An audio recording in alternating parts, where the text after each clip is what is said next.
The common poorwill. Poorwill? Poorwill. Poorwill. The common the poorwill. Saddest looking bird ever. No kidding. Imagine being called the poorwill. The rough-faced shag. Oh, damn. We've all been there. I was going to say, that's just... We call that last call. I was about to say that's a 2 a.m. special right there. Call that when you wake up and you realize what's happening. The rough-faced That's what she told me anyway. Oh, my God, what did I do? The yellow-bellied sapsucker. Yep, heard that. I believe Yosemite Sam actually introduced me to that name. Yellow-bellied sapsucker. And I thought it was hilarious as a kid until I found out it was a real thing. Right, it's a bird. And, of course, the great tit. Yeah. Everybody knows that one. So these Notice it's not plural. Oh, there's only one. Look at that whole flock of... Yeah. Wow. That was the original name for flock of seagulls. It's like a Guys, maybe go seagulls. It's like a Steve Martin video. He's looking around on stage. He's like, wow. Look at all. There's a lot of breasts in here. There must be 57. 57 breasts in here. What did you guys think of Yoda? Correct you are, Gary. Just the Star Wars fans, right? Correct, I am, sir. He was fine. He was a great puppet. He was a great puppet. I mean, as far as that goes. He was badass in the prequels. He was, but look, let's go to the original. Like he was fine. I get it. I liked him, but it's like my favorites. Like he's like finding out your old neighbor died that always gave out the king size candy bars on Halloween. You know, I like the guy. Well, but he was I would mow his lawn for him, but it's not like he's like my bro. You know what I mean? Man. I like the guy. He was funny when he showed up. He's the master. He was. Damn, he was. man. All right, Gary, you're right with Yoda and the Mandalorian. What's your next guess? All right, Obi-Wan Kenobi. Obi-Wan Kenobi. Correct you are, Gary. He is number 7. Yes, right. Obi-Wan. All Okay, right. one we're strike. on a You've got roll 3 here. out of the 10. 7 left. Oh, His original name was OBGYN. OBG, yeah. Yeah. OBGO. He was a Jedi and a gynecologist. Most people don't know that. Let's go with Princess Leia. She's number 3. She is 3rd on the list of the top Star Wars characters of all times. So you're right with Leia, you're right with Yoda, Obi-Wan, and the Mandalorian. Princess. Somebody here on YouTube says Yoda was awesome. Little hairy homie. He reminds you of your Harry grandmother with like stray hairs, like, you know, like It does. I mean, a little unkempt, but you let it. You know he smells he's got like bad. those Trump eyebrows, like hairs flying out. Of He there, lived in a swamp, dude. Of course he smelled I bad. know. I'm just saying. He's one of little those. nasty dude. You know when he farted, you just didn't say anything. You were polite. He needs Lamisil, man. You see the doggone nails on this guy. How flexible is a human body? All right. So as a guy, I have sometimes poop and I look in the toilet and I'm like, how do they get out of my little teeny tiny butt? Okay. I mean, because like it's just. But I go, okay. Teeny tiny as you think, buddy. Apparently, what do we determine? You can fit like 2.5 raccoons in the rectum or something like that. But you look in the toilet, I'm like, oh my God. And then women, I understand this. They will give birth to a baby. And they're, 7 pounds, 5 ounces, 20 inches, whatever it is. And I'm looking at the vagina like, no wonder you were screaming. No wonder you want the epidural. I get Makes it. you feel inadequate, doesn't Right. it? The catheter that they put in my junk, I'm looking at the width of the tube on that thing. And it made me very, very uncomfortable. And then, Miles, you get these big-ass discs in your nose. Like, how flexible is the body? Because if I said stick these in your nose, you would not do it. If you took something the size of an average turd and said place this in your rectum, I would not do it. Agreed. If I said take this baby, we're going to stuff it back in there. Like, there's no chance you would do it. Well, sometimes, man, you'll take a poop and go, where did that come? That's what I mean. I'm like, how did that I should have been bleeding. I should be in pain. I should have been crying. I don't get it. And then the really sad part about all of this is after about 18 hours, maybe, it goes away. And now I'm just bored again. I'm like, Now you're just playing with it with no noise. I want my penis to fart again, man.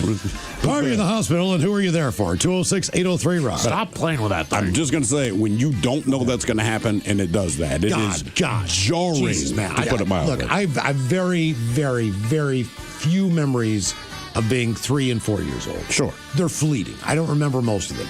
But I do remember either it was my uncle, grandfather, stepfather, like, Miles, get your hands out of your pants. There are people around, get your hands out of your pants. I'd be like, okay, sorry, my bad. Why were your hands in your pants all the time? Just because it was there? Well, I didn't have any toys. Want to make sure it didn't fall off. There it is. There's my boy. There's my guy. It's still there. All Get right, your good. hands out of your pants. We're eating dinner. I didn't have to go through that. I'm thinking that. Pretty sure, man, it was all the time. I don't know how long it was, but I know it was. He was 17 when it finally stopped. Please, we're in a Denny's. Come on, Miles. You're at your graduation. Get your hands out of it. There's one left, and I will service you if you get this one correct. Uh-oh. Yeah, seriously, I will do it. I will do it on stage. I will take No, care of you it. won't. I won't let you. Yeah, I'm dragging you up there. Miles, you wrote this Guys, check that ain't before. I'm going to club you over the back of the head and pull you up on stage. Is this character from the original trilogy? This is not an original character. okay. Well, it was sort of. It morphed into more of something on a television. Okay. On Disney's version of this. I got you. Okay, so I know there's a new cartoon out. Not- and I'm going to go with the Darth Maul. Darth Maul's a great call, but that is not. But it was not Darth Maul. Darn it. How the hell do you pronounce her name? Let me see the name here. Ashoka? Ashoka. Ashoka. Ashoka's number 6. Really? People do like her. Yeah, that much apparently. Because I heard the show got paid. I enjoyed the show, but a lot of people pay on the show. Here are your top 10 characters. You got Chewbacca at 10, Mandalorian at 9, R2-D2 8, 7, Obi-Wan, Ashoka 6, 5 is Yoda, Skywalker 4, Leia 3, Han Solo number 2, and Darth, as in Wayne's World, is number 1 on the list. Darth Brooks. Yeah. He moonlighted at the country star. And the thunder rolls. Oliver Cholas, want to wish my wonderful girlfriend Brittany a very happy birthday. Here we go. Love taking off those dirt socks and sniffing those beautiful feet. And love the endless nighttime crop dusting. God. Love the show, guys. We listen to you every day. Can I get a ladies' man fish sandwich? And Thrill the dirty sailor, I'm guessing the captain, talk about how much he loves stinky feet. Rock on, guys. That from Bryce. Can I buy you a fish sandwich? Ooh, well, ahoy there. You know, the captain does love him some dirty feet, but I'm very selective, as a fan of Justin Cheetah and all of his Frito-Lay products, I've developed quite the hankering. Need some Fritos, and nothing gets closer to the taste of Fritos than sucking on underdog's paws. God. That's why they smell like Fritos. Crunch berries.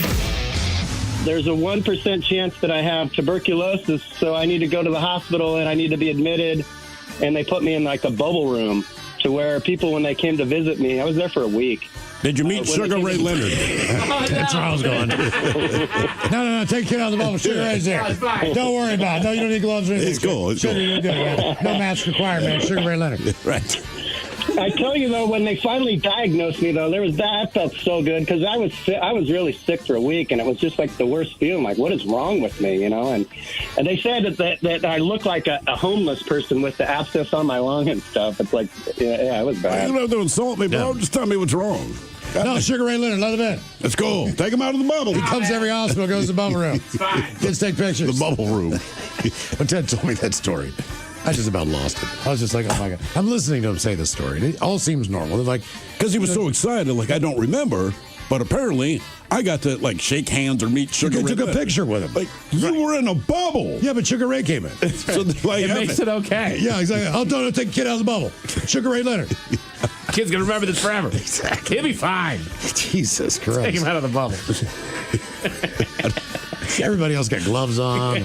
They look like they're sweeping up, Hazmat suits. radioactive crap. Not Sugar Ray. Not Sugar Ray, man. Don't even wash your hands. Sugar Ray, you're good. Sugar Ray's on it. And now, the men's room legacy continues. Unfortunately, what you're about to hear is real. The members of this radio program are simply not that bright, or what some people would call educated. They are merely stupid. They're not trying to offend anyone on purpose. And all have played doctors on TV. You have been warned and are cordially invited to join the party. This is the men's room. Forget it, man, and get with the countdown. Get with the countdown. Shake this square world and blast off for Kicksville. The trippers, the grasshoppers, the hip ones, all gathered in secrecy and flying high as a kite. This is the men's room with Miles and Thrill. You know what they say, shake your radio more than 3 times, and you're playing with it. You're listening to the men's room. And away we go. Welcome to the 21st Amendment season, episode number 4525. Along with Steve the Thrill Hill, the Ted Smith, and my cock. And you are in the men's room. On tap today, Taryn Daly and Steve Miggs from the Daily Miggs Morning Show join us once again. We will sit and spin. And today, we have 10 bands that got better or worse after losing a member. We will play Profile This, plus headlines, a men's room shot of the day, fun with listener emails, and everyone's favorite, TV Time with Ted. Click, clack. Drinkity drive. All right, here we go. A loose dog joins runners in a mini marathon. Not that kind of loose dog. Meanwhile, a Florida man goes to Chick-fil-A in a drive-thru to show workers his hog.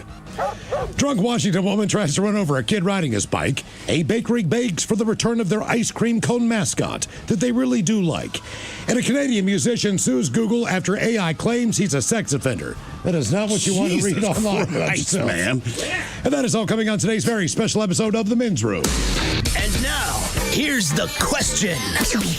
Hola, bitches. Good day to you and yours. All right, like most people who go to work, at the end of the day, just like yesterday, headed home after yesterday's show, and 5 blocks from my home, there was a fender bender. Now, normally, I would not care so much, but in this case, the fender bender involved me and my wife. More on that later, but just know everyone was fine, everybody was okay, and like anything, it could have been worse. For example, we could have had propane tanks and pipe bombs in the car with us. And I know what you're thinking. Who drives around with propane and pipe bombs in their car? Well, unfortunately, I have an answer. A man in Portland, he drove his explosive-laden vehicle into a health club at 3 o'clock in the morning. And as you might imagine, he didn't survive. But then again, I don't believe that he was trying to. Now, on the other end of the spectrum, it's amazing that nobody died on Sunday when the United flight with 221 passengers struck a light pole, a Jeep, and a delivery truck as it was coming in for a landing at Newark Liberty Airport. It should be pointed out, none of those things were on the runway or even on airport property. They were just driving down the frickin' road when this plane came in for a landing. And a little bit closer to home, a speeding boat nearly hit 2 Washington State ferries before finally crashing into the rocks near the Steilacoom ferry dock. Now, there is a perfectly reasonable explanation for this. The guy driving the boat was pissed drunk and he had passed out. And that's exactly why that situation happened. Now, look, we have about 2,000 more crash stories at cars, planes, boats, buses, trains, freaking parachutes, e-bikes, and we'll get to all of them. But first, we want to hear from you because, sadly, we know you have an answer to today's question brought to you by our friends at Advanced Hair Restoration. We want to know, what did you crash into or what crashed into you? To be a part of the big show, call 206-803-ROCK. Like the Men's Room on Facebook, follow us on X and Instagram at Men's Room Live. Send your emails to the Men's Room at KISW.com and now watch the show live on YouTube at KISW Rock.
They're more focused and make more sense because you're somewhat consciously present.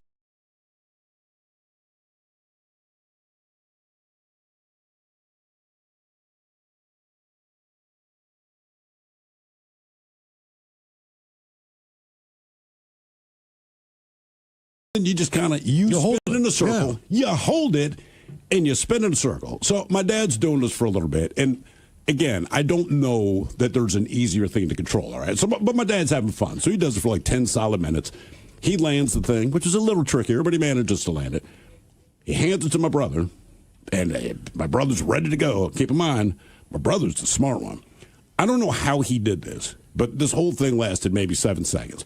He presses the button, the propeller starts, the plane goes straight up in the air. He does not spin, and it comes straight back down on the ground. Dude, explodes. It was his maiden flight. Yeah. Seriously, it went up in the air, it smashed. My father was so goddamn angry, and like he didn't want to freak out, but he was so pissed. My brother's in tears. I thought it was kind of funny just because my dad had spent days putting this thing together, and I mean, maiden flight.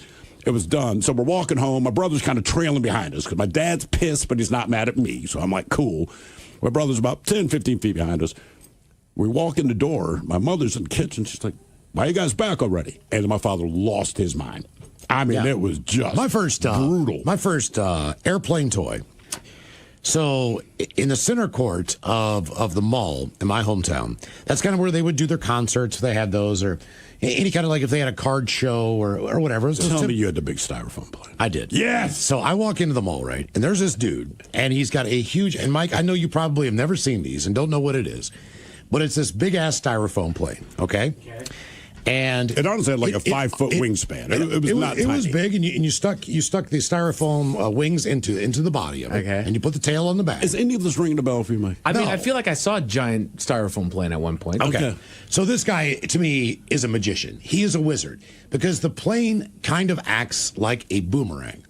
It will come back to you. It will come back to you when you throw it. So if you throw it straight ahead, it would do a big old loop in the air and come around to your back. If you did it sideways. I've seen those, yes. And I mean, but they would stand in the middle of the mall. It was indoors. Yeah, in a mall. And they would zip this bitch like 100 feet down. So you were at a different store. Yeah. You see this plane go by, it would circle and land back, and like Miles says, the magician. There's no one controlling it. Right. No. It's just a styrofoam plane. This guy's throwing. I'm like, this is the coolest thing I've ever seen. This is so I had to have that thing. I remember I went back home. I was like, Mom, there's a guy, because he like.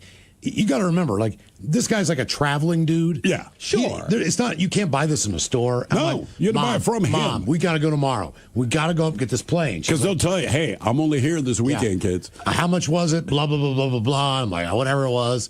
And I mean, I begged her, please, I have to have this thing. You don't understand. This is the coolest toy I've ever seen in my life. It comes back to you. Don't got to move. And she drove my ass. That's the only toy like that at the time. Yeah, keep that in mind. She drove my ass up there. And I was a happy camper, man. How long did you have it? Until I broke a wing. Yeah, that inevitably. I mean, that's typically what happens. Which was how long? Well, you got to remember, when you're inside a mall, the wind is not a factor. No. Trees are not a factor. No. Your house is not a factor. So it's pretty. Just heave that thing into the side of your house. It's pretty easy to snap this thing in half. You always hit cars. You always hit parked cars. You weren't trying to. It's just. Yeah. I never had one. My buddy had one, and when he would show up, I mean, every kid in the neighborhood, you just waited for your turn. So he would get like the first 10 turns, and we understood it's his. And you would get to throw this thing, man, and it was the best feeling. You're right, I cannot explain. That plane was like, I will do anything on this planet to have one of these planes. I go outside with my slingshot and that airplane, and just that was my fun. Yeah, stupid as it sounds. What were your favorite toys growing up, and what would you consider your grown-up toy now? 206-803-ROCK. Hello, Marilyn. Welcome to the men's room. Hello, Marilyn. Hang on. Marilyn, are you using a Bluetooth device? Okay. Uh-oh, she's on a different call. We'll put it back on hold. We'll Marilyn's very popular. In the meantime, hello, Tanner. Welcome to the men's room. Hello. Hola. Yeah, my favorite toy growing up was this Iron Man action figure, and I swear, bro, like I took it everywhere. Not a day went by that I didn't pick it up and play with it for like 3 hours on end. How old are you? Because when I was growing up, Iron Man existed. He was just a comic, and nobody cared. And then when the Avengers movies came out, and Robert Downey Jr. did his thing, all of a sudden, this guy that was kind of nobody in the comic book world, one of the most You popular. always thought he was cool. He was cool, but he never got any real love. I don't know. He was there, but it was they went with Spider-Man was always a guy from Marvel, and Superman was a guy. Superman. Sure. Yeah, I'm 30. All right, so time's out. So you're in the wheelhouse. Yeah. So now with that, will you go see any new Iron Man movie that comes out? Oh, totally. Yeah. And my favorite adult toy now is this roboticized Iron Man helmet I bought off eBay. Oh, you have a roboticized. Okay, so Iron Man truly had an impact. Yeah, I could just like what it is. I could just say like Jarvis, close the mask, and it'll do it. All right. Do you have the glove? Damn. Do I have the glove? No, I do not have the glove. Have you been to a Comic-Con? I have. I've been to like 5. Okay, if you say no, I was going to say you're an idiot. Okay, that makes complete sense, man. Well, superheroes are like your favorite band. Oh, they are. So, when you're growing up, you pick one. And that is and then you'll be an apologist forever. And that's your guy. Like, for whatever reason, I thought Flash was cool as hell. And DC at the time, not that Marvel wasn't the biggest, but they had the Super Friends cartoon on Saturday morning.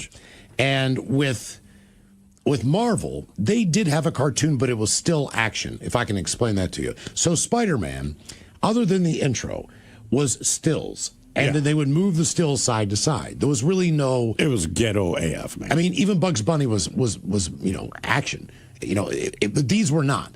So when it came to the Hulk, Thor, Green Lantern, all these different, The Thing. Yeah. To the men's room with Miles and Thrill. 99.9 KISW. Hold the Patrols, away we go. Welcome to the 21st Amendment season, episode number 4,524. What a large and in charge program we have for you today. Guaranteed future repeat with the exciting return of your guess is as good as mine. Our categories today, being that it is May the 4th, we have the ranking of the 10 best Star Wars characters of all times. Now, do you guys have a fan favorite as far as Star Wars and the character that you like the best? Yeah, Chewbacca. That was simple.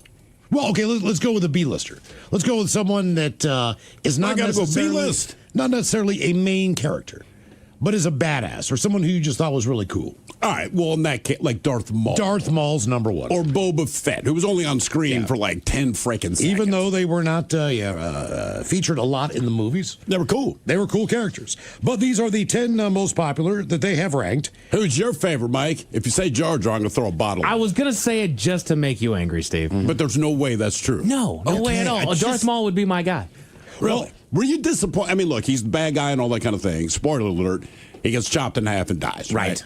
Were you kind of pissed? Because when I watched the movie, I thought for sure, it'd be cool to keep this guy around for the next trilogy because he's a badass. Yes. Then they chopped him in half, and I'm like, what are you doing? So you get a little bit of redemption because the Clone Wars animated series did bring him back. No, you can't be a cartoon. I know. I don't want a cartoon. I didn't want him to be a cartoon guy. I'm with you. He would have been a Maul. badass Sith to fight. Well, USA Today, they ranked the 75 best live-action characters. Now, that includes the movies and the TV shows like The Mandalorian, Andor, and everything else. Okay. So they did the 75. We've got the top 10. Now, next category. As we're hitting the heat here, even in Washington State pretty early, we have the 10 hottest weather states ranked by average annual temperatures. So we've got the 10 hottest states in America.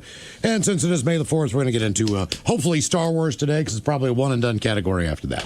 So that's on the way at 4:30 with your guess is as good as mine. Now, by the way, people there said Boba Fett, Vader, Han, R2-D2, and Chewie. Thank you, Savage Amy. It is Chewie. That is the correct answer. Those are all good ones.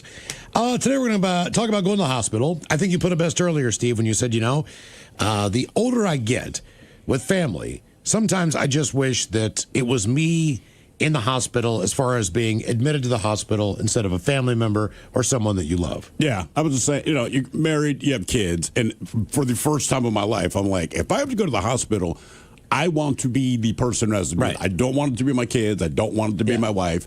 And I get the feeling my wife and kids would agree. Yeah, we hope it's you too, Dad. And you know when you're wrecked. Man, you know when you messed up. You know you need to go to the hospital. When you cut your hand, just any kind of bad injury you have. Though, hopefully you can deal with this. You can fight through it. You understand the level of pain. You know what you're going through sucks. You know you're going to have to get something done in the hospital. But at the same point in time, it's on you. It's on you, but to your point, if I injure myself and I have to go to the hospital, which is very infrequent, but it happens, I don't get nervous about going to the hospital. I go there purely for relief. The flip side is, you have some surgeries scheduled. Yes. Coming up, right? These are quote-unquote routine things. But these are where things can go really wrong. But that's when only once have I gone to the hospital for a routine surgery that didn't have to be done. It was just kind of recommended.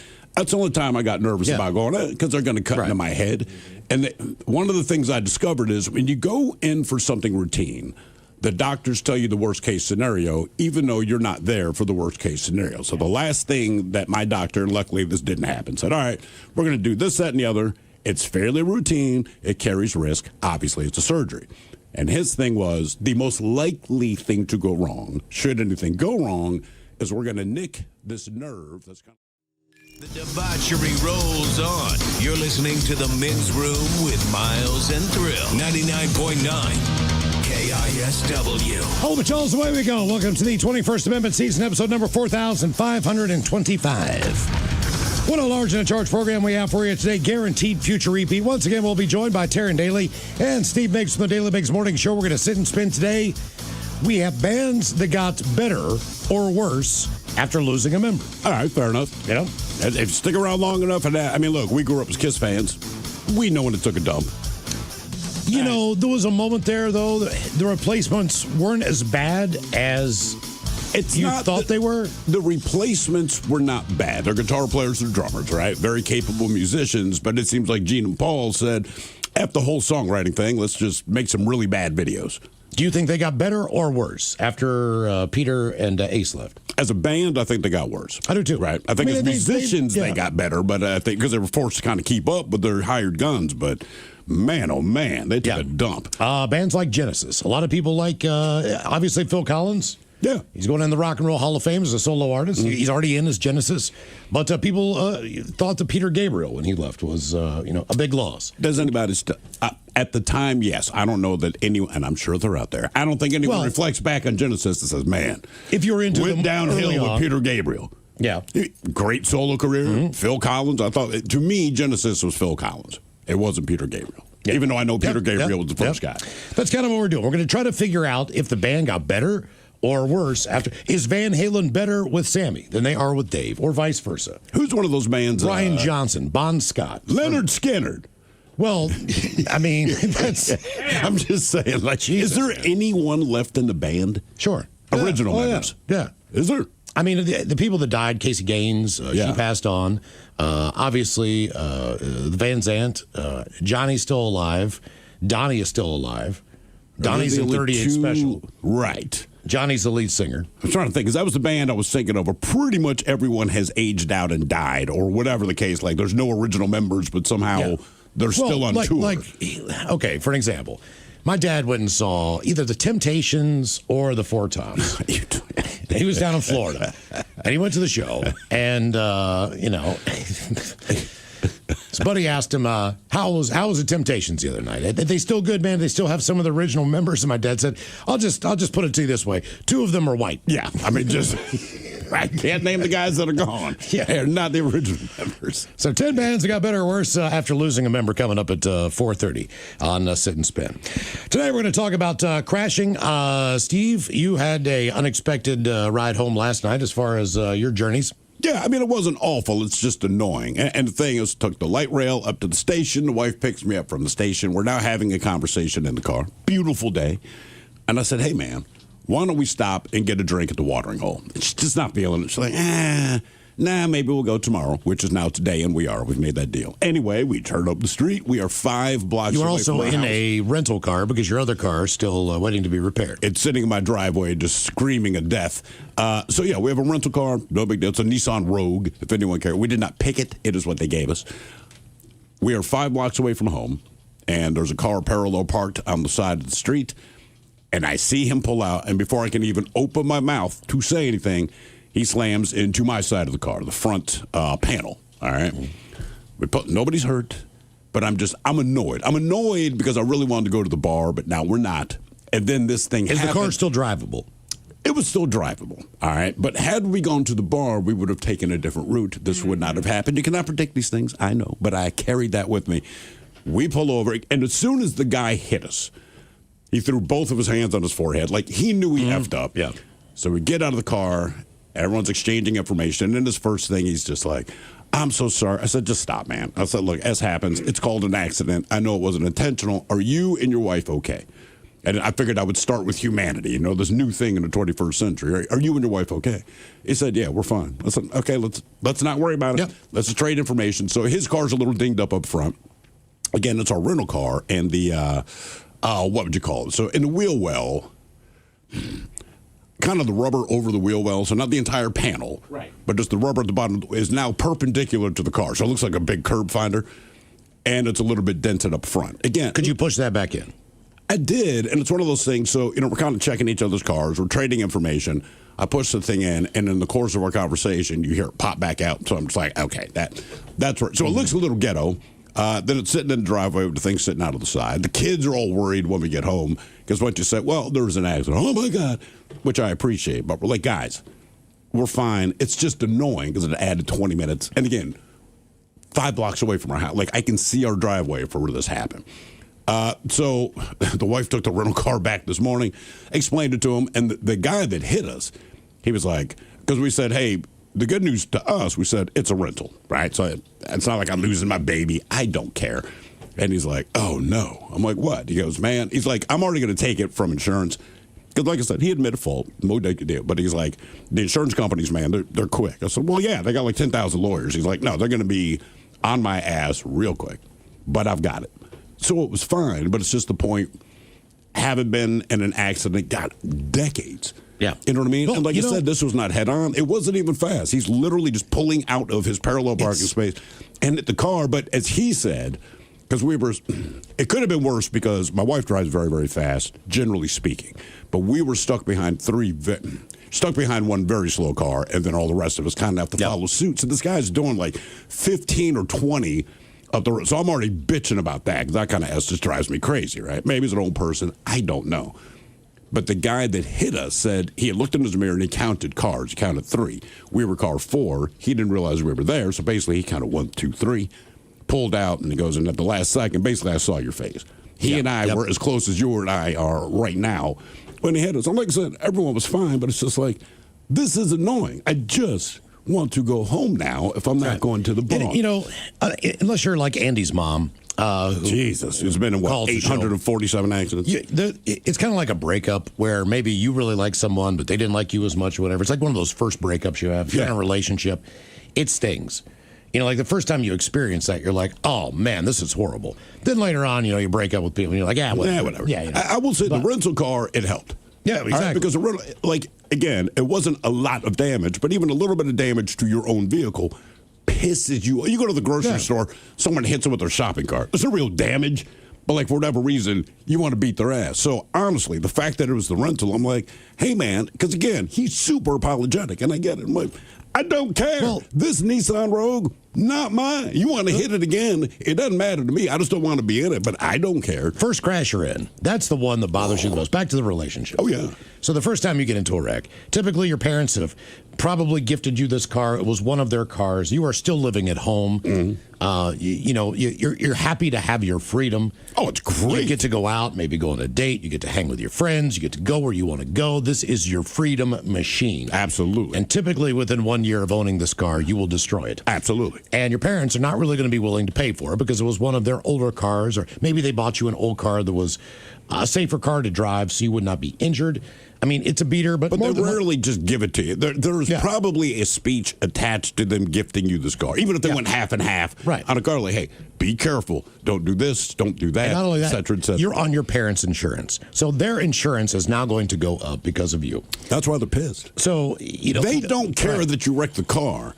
As long as you're healthy, the thing that bugs them, like now mom and dad got to spend a couple extra $100 a month because of your dumb ass. Trust me, as soon as they find out you're okay, then that relief goes into anger quick. That's why, hey, kids, listen. If your parents ask you if you're okay, just lie for a little bit. Just say, I'm not sure, my knee hurts. Because if you say, hey, I'm fine, they're immediately going to get up in that ass about the fact that they got to spend more money. I know that's terrible advice, but take it. My stepfather, he had an Audi 5000. He had one of the first Audi 5000s as soon as they came out. And it was his baby.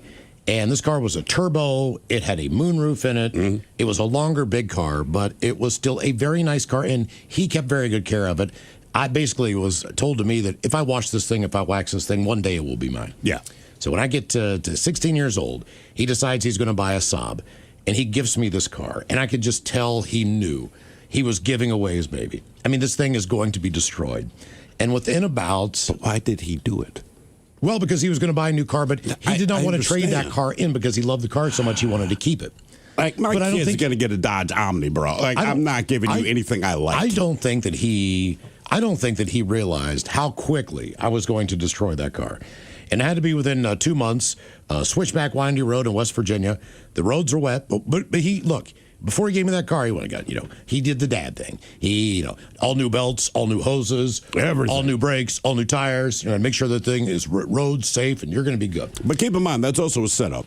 What your father's doing in that moment is saying, if anything goes wrong, I know it's your fault. I've got a hazard bag in my back of my trunk with, flares rectangle triangles and stuff to tie up on the car in case of, whatever the deal is. I've got it all. He has set this thing up. I go around the curve, and all of a sudden, I just start sliding, and there's nothing I can do about it.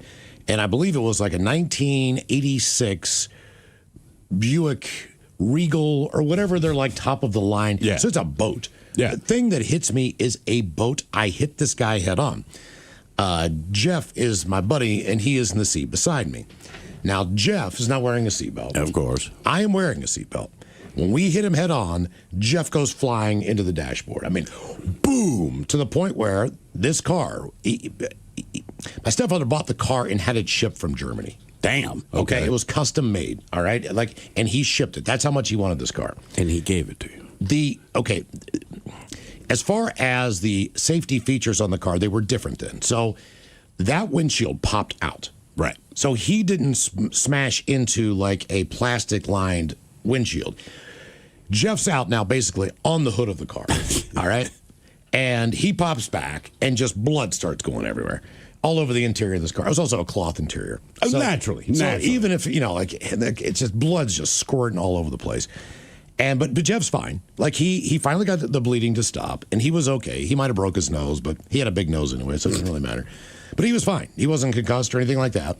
But the guys we hit, they were a couple, and they jumped out of the car, and they ran up because Jeff's on the hood of the car, just bleeding. That's fair. Bleeding profusely, out his nose. I don't think they'd ever seen a windshield come out of a car like that before. Right. The whole thing was just bizarre because I'm sitting there looking out the windshield, and there's nothing there. Which is kind of a weird feeling. You're like, you look down, you're like, you just got windshield wipers. Like now they're like inside on your dashboard. But thank God everybody was okay. But it was just the fact that like the next day they towed the car back home. So they took it first to a yard, and then my stepfather just had just tow the thing back, and we'll see what the damage is. We'll figure out what we can do. Because he's like, maybe I could sell it for parts, and maybe we get this thing fixed.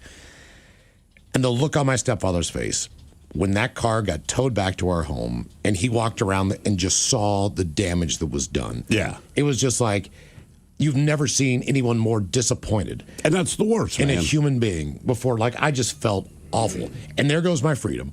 And there's no way he's going to get me another car. No. And I'm working anyway, but it's pretty tough to just be 16 years old, going to school, and afford to have a job that gives you enough money to go out and just randomly buy a car. You're not going to get a car loan.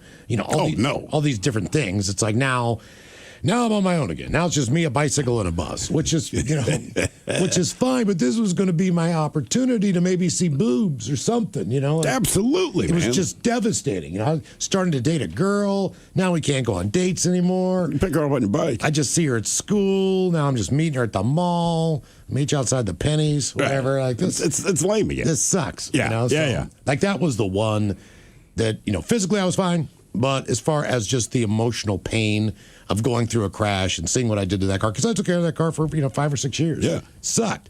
Absolutely, it absolutely does. And I've crashed cars since then. Did not care. I'm the one who paid for it. I did all the. I don't care. You don't care the same way. You just don't. Yeah. You're right. The first one is the worst one. Again, no matter the circumstance of it, no matter how bad you were injured or if you weren't injured somehow, mentally how you take it, it's because that's all you want to do is avoid. Because you that. feel like it's someone else's. Yeah, like I crashed my buddy Robbie's. He had a Arctic Cat snowmobile. Okay, I put that thing into a fence on a farm, man, and I ripped the whole thing, and the whole front comes off, and that is a horrible feeling when your parents have to pay, at that point, $1,000, right, to get this thing fixed. I mean, when you crash someone else's crap, same with that car. I really never thought it was mine. That's when you feel absolutely awful. Oh, for sure. For destroying someone else's property.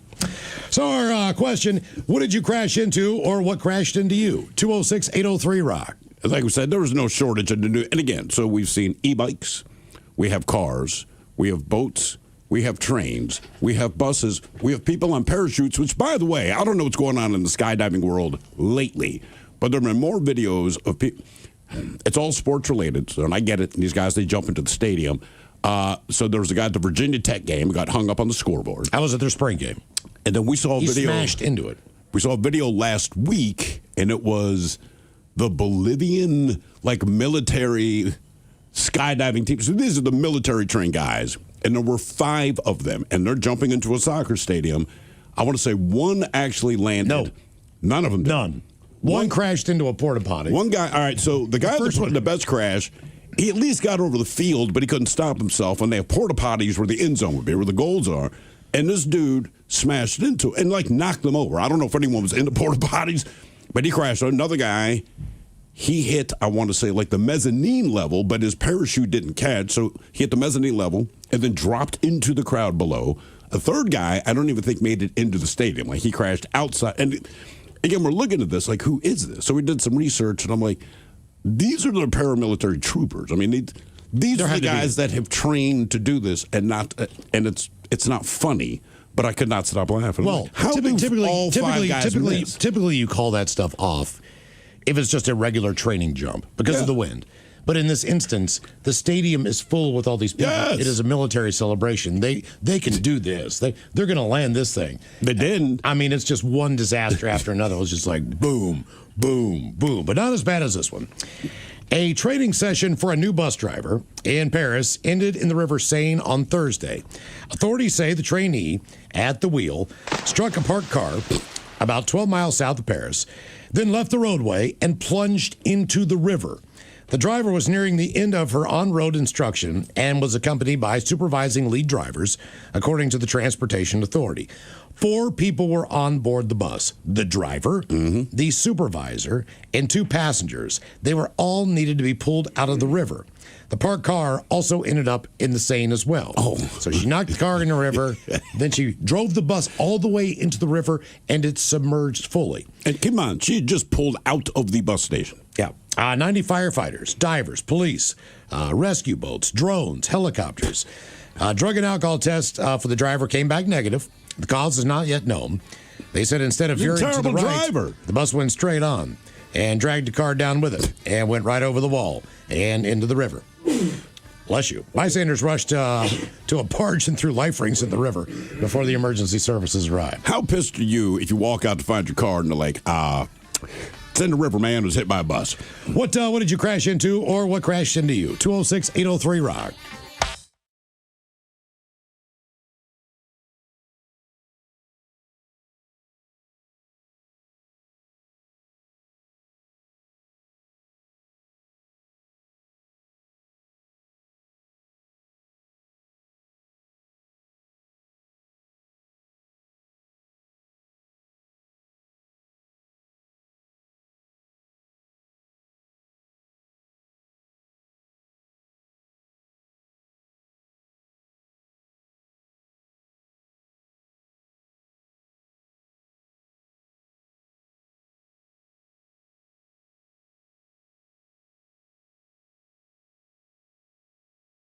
They're more focused and make more sense because you're somewhat consciously present.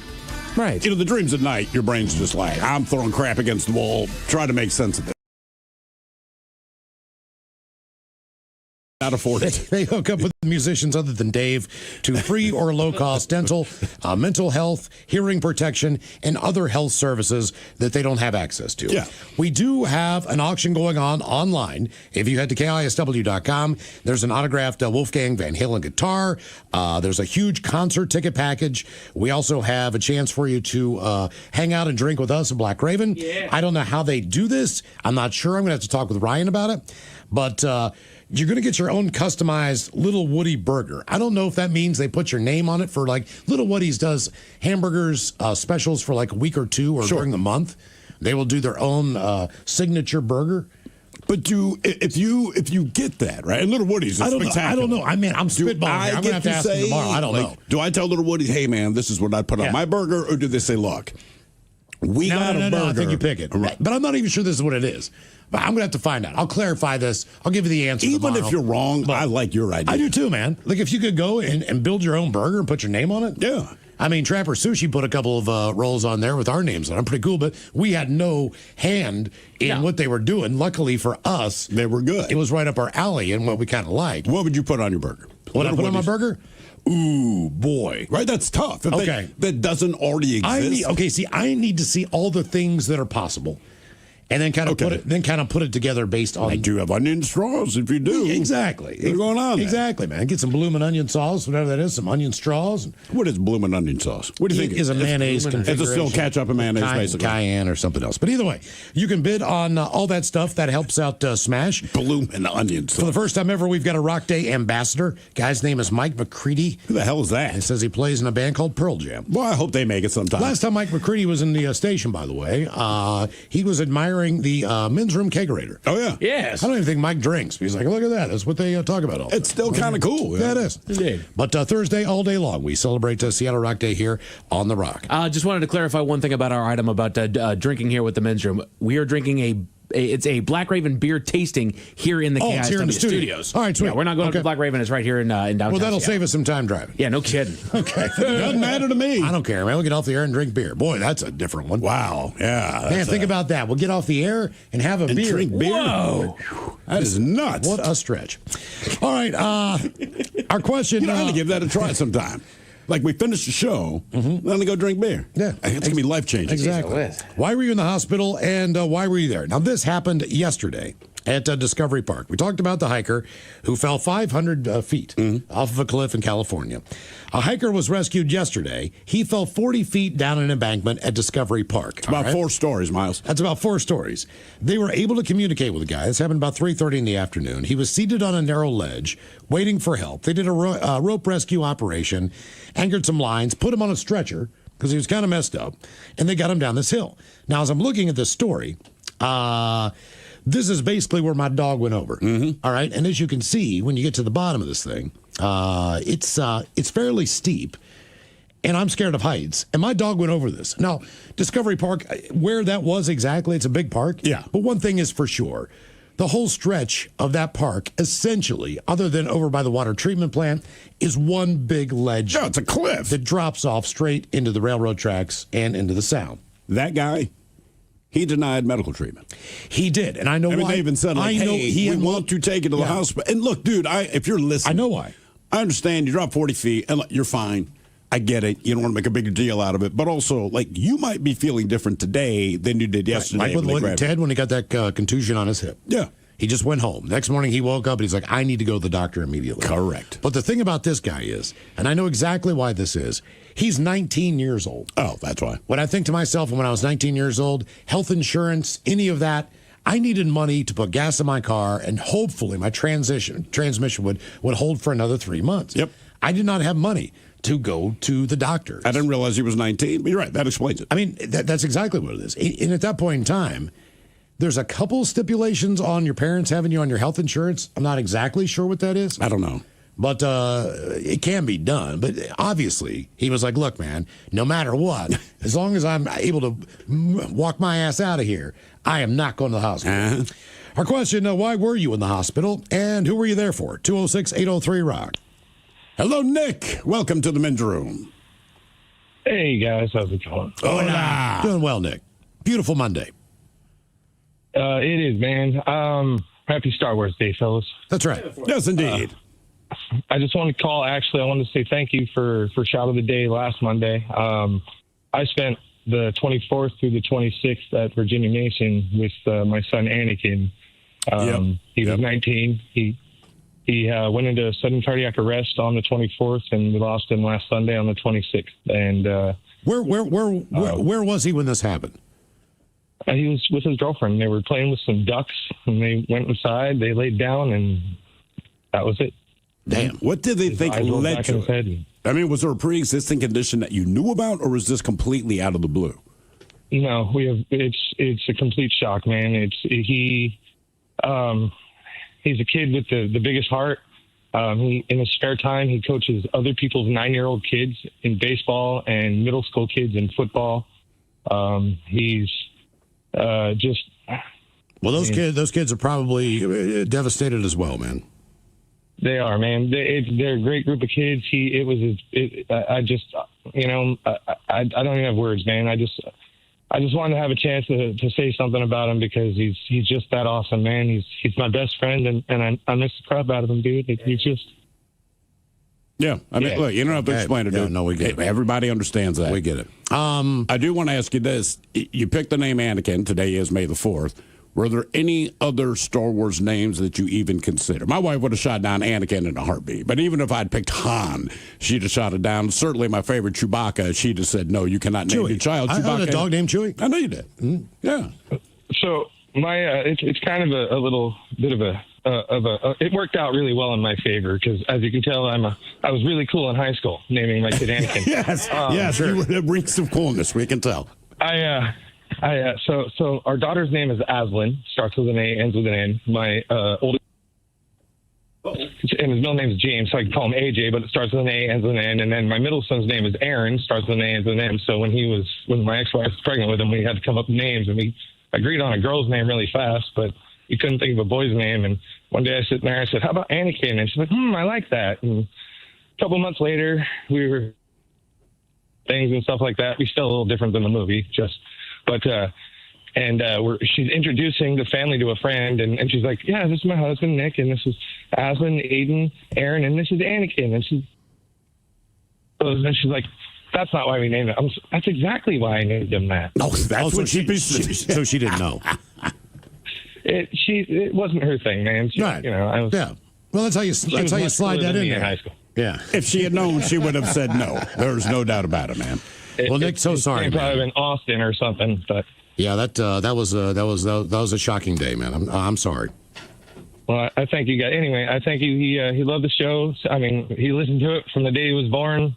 I mean, the day we brought him home, we were listening to the men's room, and he's a big fan. He went golfing with Miles. It was one of the best. He always, "Hey, when can we golf with Miles again?" My highlight was you flipping the cart. Hey, man, I flipped it back.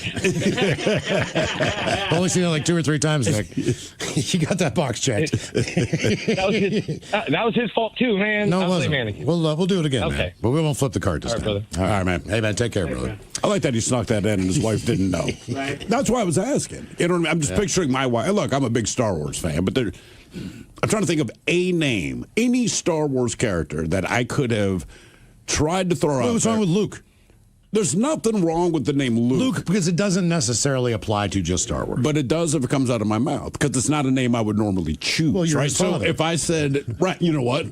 So I think the closest I would get would be Garth until I say the middle name Vader. She'd be like, all right, listen, you cannot name your child Garth Vader Hill. I'm like, right, but it's just Garth. What about Bobby Fett Hill? Bobby Fett, right. Well, look. But I wouldn't have allowed Robert. I'd be like, it's got to be, well, you know, what the irony is, my kid loves Boba Tea. Mm-hmm. Oh, no, good. So it would have kind of worked out. Like, hey, the guy, the program director for The Wolf, our sister station, the country station, he does a show in Phoenix because he lives in Phoenix part-time or full-time and comes back and forth. So he goes by Blando on the air. Blando. So we call him the Blando Calrissian. Blando Calrissian, the Blandalorian. That's right. I forgot. That's what I called him all day yesterday. Hey, Blando, make that putt. Why were you in the hospital, and who were you there for? 206-803-ROCK. I mean, I did name my penis Lando Calrissian. Yeah, there you go. Yeah, you might as well stick with the Star Wars theme. Blando. Hello, Denise. Welcome to the men's room. Hey, gentlemen. Hola. I'm just brokenhearted after that. Wow. Yeah, that means you're a human being. That's a good sign. I'm and a mom. And I'm the one who had the brain aneurysm, and our son had amnesia for a year, and our oldest daughter was body cast girl. Yeah, that's us. Well, I have one to top it off now. Oh, good. Good. The cherry. Yeah, I thought you'd like that. Our youngest daughter, who was 30 at the time, she developed type 1.5 diabetes. This is the mighty 99.9 KISW and KISW HD1 Seattle. Rock. Always live on the free Odyssey app. Text the guys at 206-803-ROCK from the Pinky's Plumbing Studio. You're in the men's room. Getting closer there to the KISW Miles Montgomery Golf Classic presented by Pinky's Plumbing. That is going down Monday, June the 8th at Redmond Ridge Golf Club. It's going to be a hell of a day on the links. Got your breakfast for you when you get there. A nice little goodie bag with some drink tickets. Yeah. Some samples on the holes, if you understand what I'm saying. Longest drive and longest putt contest. The hole-in-one contest going on as well. And just so you know, by popular demand, and Mike, thank you for hooking this up because we've been talking about it for a while. A number of people have come up and said, hey, I can get a buddy to go with me, but we can't find 4 to go. Right. Okay? So as of right now, at KISW.com, if you go to the events page and you want to sign up as a single or a pair, you are now available to do that as well. Now, keep in mind, if you know anything about a golf tournament, you're going to play as a foursome, so they will pair you up with someone. Yeah, of course. But you'll be able to get out there and put that team together and go out there and give it your best shot for a chance to go up to Vancouver, BC. Either way, and you're check going to out have fun. Guns N' Roses and the Black Crowes, right? So if you're a single, if you are a pair, that is also an option now if you want to get tickets to the tournament. So while those last, they are available. All right, question, what did you crash into or what crashed into you? 206-803-ROCK. Hello, Matt. Welcome to the men's room. Hola, bicholas. Hola.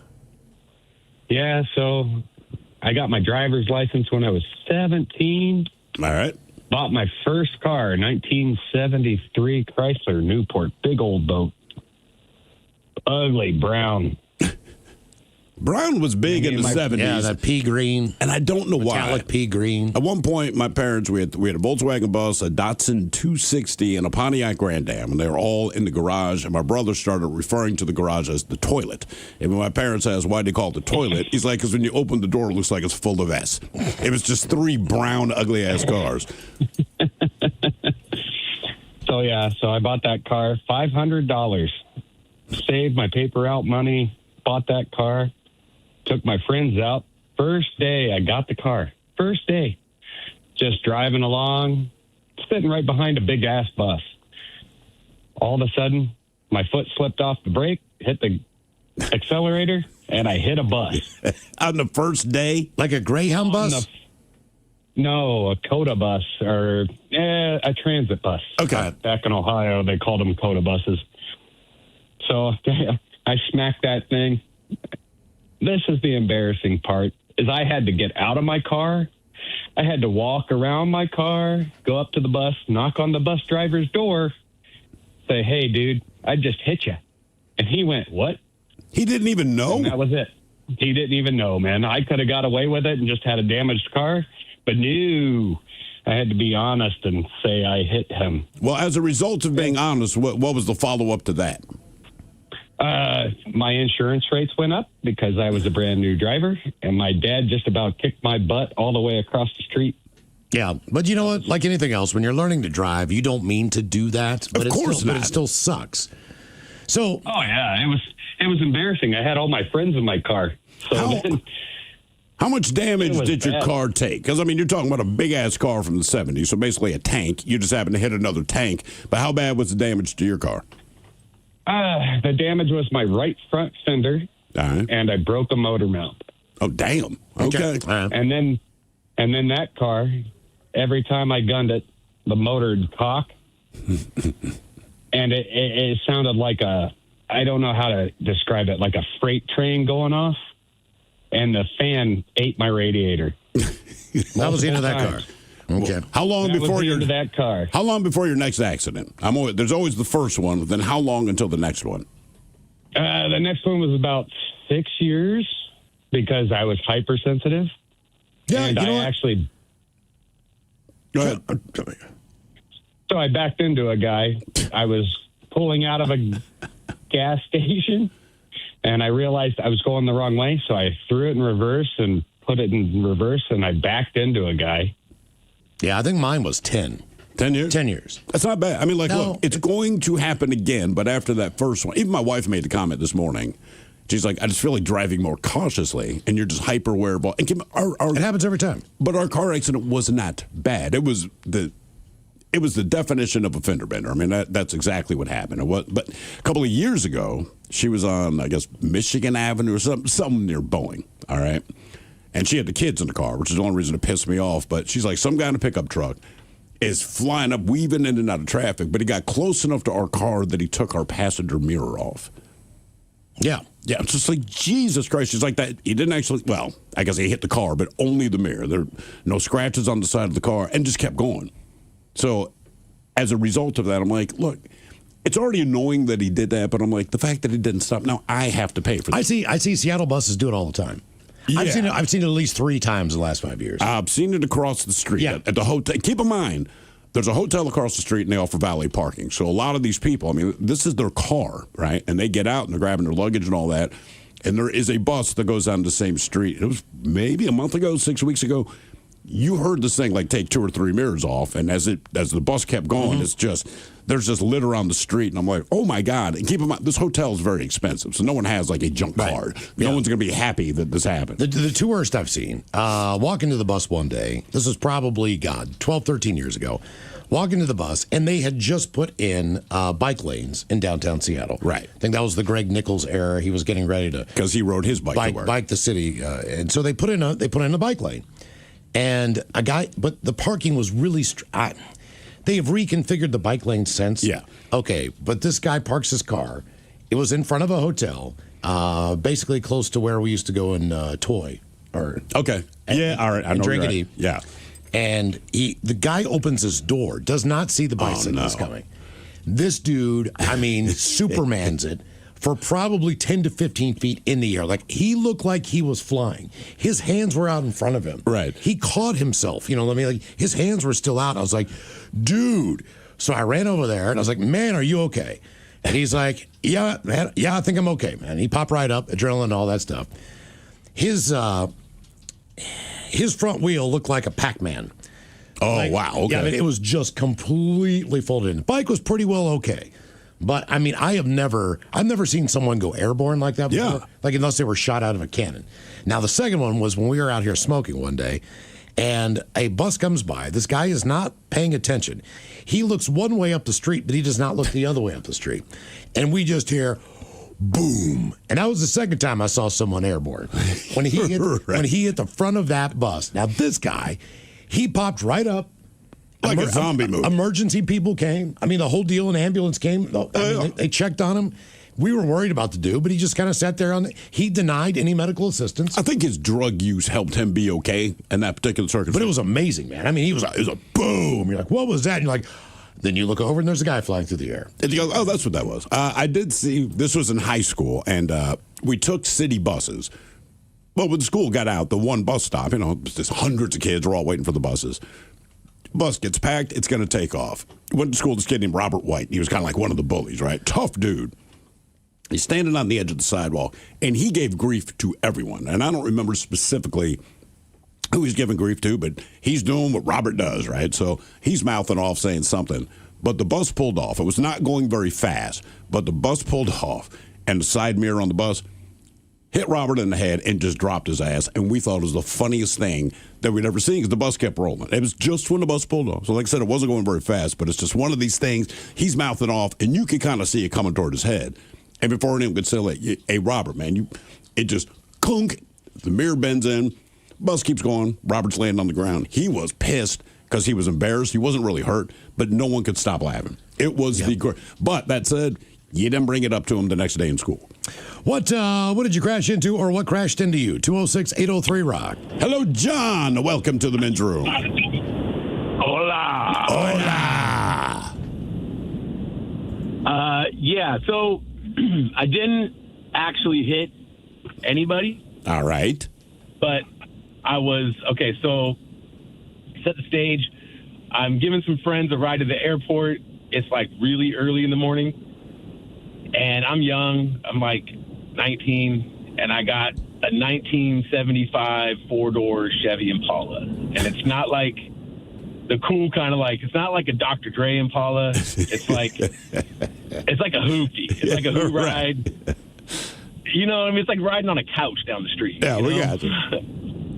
And I do not drive on the freeway at this time. At this age, I was not comfortable driving this big old car on the freeway. And I dropped him off at the airport at SeaTac there, and I didn't realize that, like, this road's going to put me onto the freeway. And sure enough, it's getting me on the freeway, and I was deciding I was going to need to change lanes, and so I put on my blinker, and I started to move over. And as I did, I crossed the line, and I see that there's a car in my side mirror. And so I punched the gas and floor it. This big old car kind of heaves forward, and I swerve a little bit, but get back in my lane. And I see her in my rearview mirror slam on her brakes, do a 360, and she hit a gas truck. Oh, that's why I was getting over. There was a gas truck that was merging on the left, and so I was getting over to get out of his way. She hit her brakes, 360. She hit the tanker truck. It was a double tanker truck, and she hit it like right in the middle where the wheels are, but no tank. Is. Right. Yeah. And all of I-5, like every lane shut down. Like everybody behind this mess was stopped. And I probably could have just kept going, but I tried to, I can be helpful. And so I threw it in reverse, and I, squeal backwards and hop out. They stuck me with the whole thing. Don't you wish you would have kept driving now? No insurance. I so badly wish I had kept driving. Yeah. How bad is it? I did call my mother that day. What's that? So how bad is the aftermath of that as far as how much your insurance goes up or anything like that? So this was like right when they were getting ready to make you have insurance. And so since they weren't making me have insurance at 19, I was not having insurance at 19. So the aftermath was your boy got sued by the owners of the truck company and the lady who crashed into the truck. And since I was the only one I got a ticket that day for improper lane change, even though I never touched anybody's car or nothing. I was the one that got the ticket. So how much do they sue you for? Bill. I mean, this is a big-ass company, so how much are they suing your ass for? Altogether, between her car and the truck, it was about $35,000. And how do you said you're 19, and I don't know if we're the same people, but I did not have access to $35,000 at 19. I don't know if I do right now. I had access to an attorney who had access to a bankruptcy, and I wrote all of it off. Yeah. Okay, all right. They sued the wrong guy at 19. All right, yeah, that makes sense. What did you crash into, or what crashed into you? 206-803-ROCK. That does suck, man. When I cut my arm up in my artery, I was 25 years old, and oddly enough, looking back, it doesn't seem that much, but I mean, they saved my life. They were going to amputate it, and then they didn't, so they did whatever surgery they had to do. Anyway, I get the bill, and the bill's $20,000. But at the time, you might as well have said this is $145 billion, because the chances of me coming up with that are exactly the same. So they needed it paid off in a year. And even with the job I had at the time, based on the hourly rate, I'm like, look, even if they did not tax me, and I gave you everything I earned, it's not $20,000 a year, but I appreciate what you guys did. So I tried to, and I didn't have insurance at the time, so I tried to work with them to say, look, I'll do a payment plan. I have no problem with that. I actually want to pay you back for what you've done, but it's just impossible for me to do this in 12 months, and here's all my info and all that. Hospital's like, nope, this was shock trauma in Baltimore. So they're like, no, man, 1 year, $20,000. So I had to file for bankruptcy. And I cannot tell you, looking back, it's not the worst thing in the world, especially when you don't have assets like I did not at that time. But it was just like paying for credit cards. It's all that stuff. Just absolutely mentally crippling because like you said, if you apply for anything, the first thing they say, says here you applied for bankruptcy. And even though it's an extenuating circumstance, it's like it's not me being irresponsible. Well, I was irresponsible when I got drunk and cut my artery. But this is not me being fiscally irresponsible. It's not that I haven't paid bills. I couldn't do it. Nobody cares. And for 7 years, man, you go, and if you do get a credit card, it's like 340%. It sucks. So I feel for that guy at 19, man. That's a long road. What did you crash into, or what crashed into you? 206-803-ROCK. Hello, Bob. Welcome to the men's room. Hola, hermanos. Hola.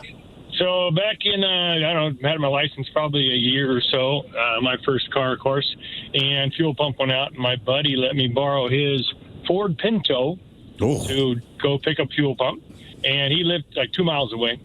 So I'm on my way back to his place, and on a main road, driving 45, and I see a truck coming towards me. It's kind of towards the center line, so I ease over a little bit, and then all of a sudden he turns right into me, hits me head on. Ironically, if he had not hit me, he would have went into the side of the motel that he supposedly was driving into, because he wasn't nowhere near the entrance. But he hit the car so hard, it snapped the drivetrain, sheared the motor mounts, and shoved the motor up through the console. And I hit the windshield, busted the windshield with my head. He had a short in a wire somewhere, so we had a buzzing sound all the time. So the radio cranked up so you couldn't hear it. So all I video turning around in a circle with a cracked windshield and a bright. Now you're breaking up. You're breaking up, man. Try that again. Driving around in a circle with a cracked windshield. Uh-oh. And we got there, nothing. but you're gone. All right. What did you crash into, or what crashed into you? 206-803-ROCK. Presented by...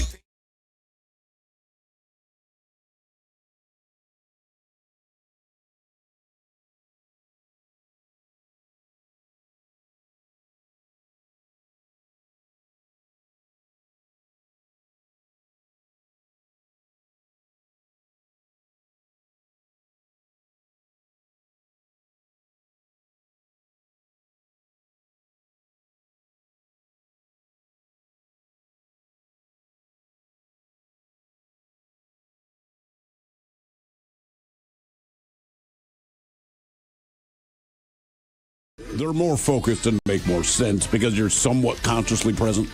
Right. You know, the dreams at night, your brain's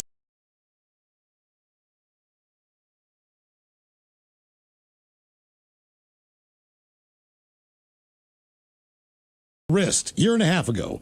66 years young, and it's still messed up. Oh, yeah. Guys, I've been in the hospital more times than I care to count. August 12th through December the 2nd for pressure ulcers. They removed a massive amount of tissue from my left thigh to my left ass cheek. By far the longest hospital stay. That from your friendly neighborhood amputee Tyson. Oh, here's a good one.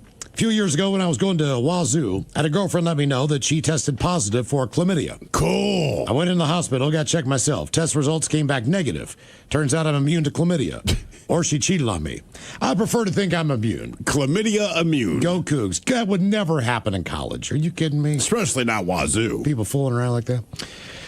God almighty. I spent a lot of time in the hospital those years for crap like that. I was going to say, yeah. Jesus. Those years. So for me, I was diagnosed type 1.5 diabetic. Again, when I was 21. Cause of that was my immune system developed an antibody that destroyed the insulin that I produced. Okay. Here's one for you bitches. Back in 1984, I was 15. Me and a couple buddies were drinking with some college chicks and their male friends. They had a problem with us.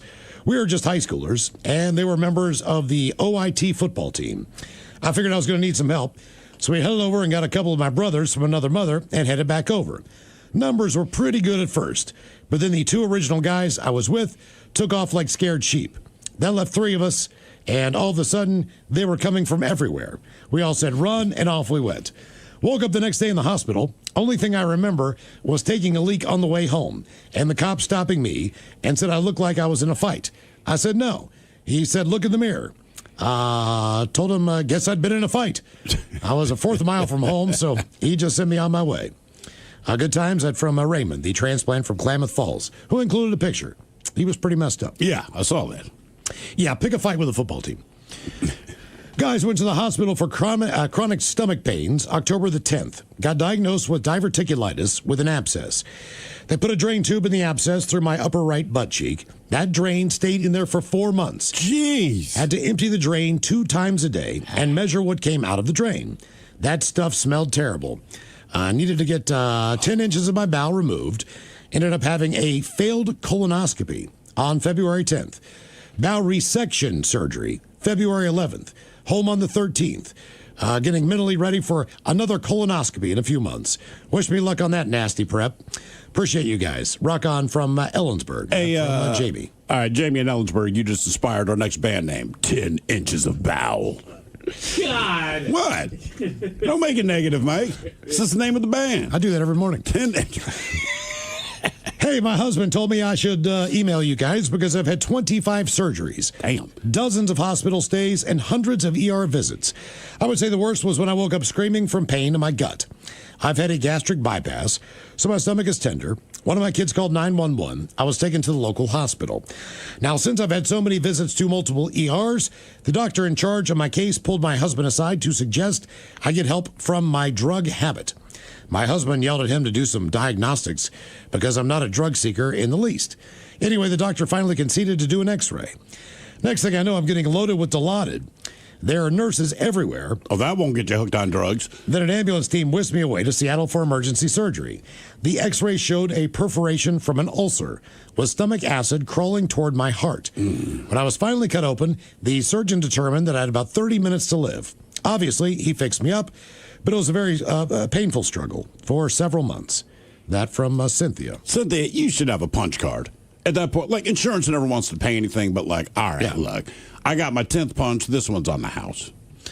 All of Michelle's ended up at the hospital to be there for my brother after our tiki-themed gender reveal party ended with a bang. My brother lit the fire pit, which still had an unlit 4th of July mortar in it, and ended up exploding in his face. He ended up in the burn unit. While he was in the back, I was in the bathroom of the waiting area, throwing up blue curacao at 3 a.m. Thanks to one too many blue Hawaiians. Anyway, it's a girl, and he's okay now. How do you have a blue Hawaiian and just you a little girl? crispy? I don't know, man. I came back from Curacao. I had a bottle of Curacao in my liquor cabinet for 15, 18 years. Eventually, I just thought to myself, when am I ever going to drink this? Like, look, I like drinking. Did you open it and drink it? No. Why? It's basically just, it's the splash on top. It's the liqueur. It's not really the main ingredient in the drink. I know. It just makes the drink blue. Sure. And typically, I don't know anything about the Better Pacific than Northwest. Most people don't have a readily available bottle of Bacardi rum sitting in their liquor cabinet. That's not the most popular one. Okay, I'm sorry. So you got this bottle 15, 18 years. It never occurred to you, maybe I would just buy myself a bottle of rum, and then I have an excuse. Look, I'm just saying, look at Curacao is for. Look at the bottle of blue. If I have vermouth, I'm going to go buy gin. Go to next time you go to a bar. Yeah, they'll have it up there. Of course. You ask the bartender the last time they picked that bottle up. When they blow the dust off, they might be able to tell me. It's them, the Frangelica. What's the tall Italian one? That's not the Frangelica. Maybe the tall Italian one. But isn't there another big tall one that no one ever uses? I know the bottle you're talking about. I'm not. What is the drink that's used for? I've in all of my years of going to the bar, and I've been to a lot of bars, and I go to the bar a lot. I have never one time seen the bartender grab that long ass bottle and make a drink with it. Yep. Okay, time for a couple birthdays brought to you by Men's Room Roasted Red Salsa from San Juan Salsa Company. Dip responsibly. Thank you. Oliver Cholas, want to wish my wonderful girlfriend Brittany a very happy birthday. Here we go. Love taking off those dirt socks and sniffing those beautiful feet. And love the endless nighttime crop dusting. God. Love the show, guys. We listen to you every day. Can I get a ladies' man fish sandwich? And Thrill the Dirty Sailor, I'm guessing the captain, talk about how much he loves stinky feet. Rock on, guys. That from Bryce. Can I buy you a fish sandwich?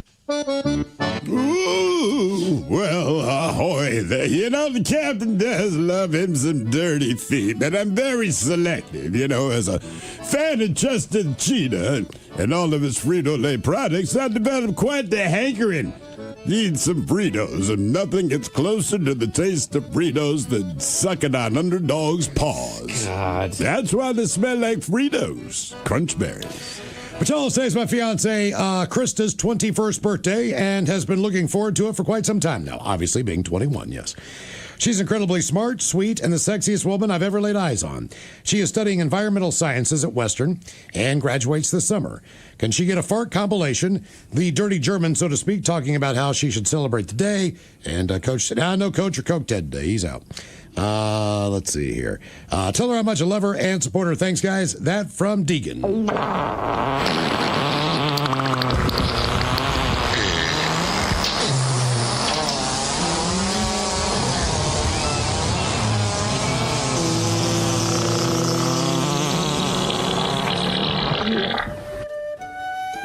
Yeah. If you're studying environmental science, why don't you pay a little visit to what I call my hazmat hole? Hey guys, my Margie is 60 today, and she wants everyone to know that May the 4th was her day first, damn it. We love you guys. Mike, do whatever you want over there, but please no farts. Thanks, guys. Okay. That from Mike. It's time to take off the leash. Uh-oh, look out. All right, guys, here you go. Happy, happy, happy birthday. Happy, happy, happy birthday. Happy, happy, happy birthday to you, to you, to you. BG. Ya's a Dirty Germans, brought to you by Men's Room Original Sausage. Available through Uli's World Famous Sausage, mensroomlive.com, and other fine retailers. Schweinefleisch. Thank you, Mom. Let's get a contestant online there if we could for your guess is as good as mine. 206-803-ROCK. I'll read you one extra one there, and then we will get on to your guess is as good as mine as we get a contestant. Guys, let's see here. In regards to yesterday's question on toys you've owned, I guess this is from last week or last Friday, I got to give a shout out to the 2008 Toy Hall of Fame, The Stick. Had a lot of fun playing in the hills with my friends and our weapons of mass destruction. I still actually have a couple of sticks kicking around. The new toy, bought a 2003 38 Bavaria sailboat here in Croatia. We're going to take a year to sail down to Turkey, sell it, and make a bit of money if we're lucky. It's been really stressful and pretty nuts getting to this point, but hey, last night we stayed the night in a World War II submarine bunker, so it's paying off. That's good? Ciao, that from the first mate, Nate. Because you got to stay in a World War II bunker. I'm guessing so. Okay. And one more on adult toys. Hola, Macholas, I'm an arcade collector. I have nearly 30 arcade machines from the 90s and newer. Nice. Most of which are large format, think racing games, games you can sit in. I even have modern Japanese rhythm games that have been imported. I've been collecting for about 20 years. I'm out of space, else I'd have more. Several times a year, I take my arcades to conventions. The Northwest Pinball and Arcade Show is coming up the first weekend of June in Tacoma. I'm a key volunteer there, where my games make nearly 99.9 KISW. The shenanigans continue. This is the Men's Room with Miles and Thrill. A question, what did you crash into or what crashed into you? 206-803-ROCK. Hello, Mike. Welcome to the Men's Room. Hola. Hola. Well, you want a long story or short story? Oh, short. I had a car. Short story is had a 2001 cheap-ass Chevy car, and every 6 months I got into accidents. Each side of the car got hit every 6 months. Was this your fault or other drivers? Both. Okay. June I got rear-ended by a box truck, pushed me into traffic. January, I got a young chick hit me in the front side. Next December, I did that. I hit the right side mirror, leave my parking garage. December, I got hit by a deer. You got hit by a deer or you hit a deer? The deer hit me. Okay. All right. And then June, a friend, I thought a friend at the time, he stole my car and he totaled the car, drinking and driving. Oh, man. Wait, he stole it? Well, he took my keys without me knowing about it. Well, yeah, that'd be stealing. Yes, I think by most people, friend or not. Right. Jesus Christ. I'll tell you what, I've told this story before, but as far as hitting an animal goes, I was driving back from, I was driving late at night in rural western Maryland. A lot of mountains up there, a lot of wildlife, not a lot of people. Yeah. That's basically what you get. So I got off the air at midnight. I was working nights, but I was going to drive back home, spend the weekend with my family. The main reason was I was going to go back because I had just moved there to Maryland, but I knew the only weed dealer I had was in West Virginia. back in my hometown. So I'm out of weed. I'll go back. I'll see the family, do all that stuff, pick up my weed, drive back.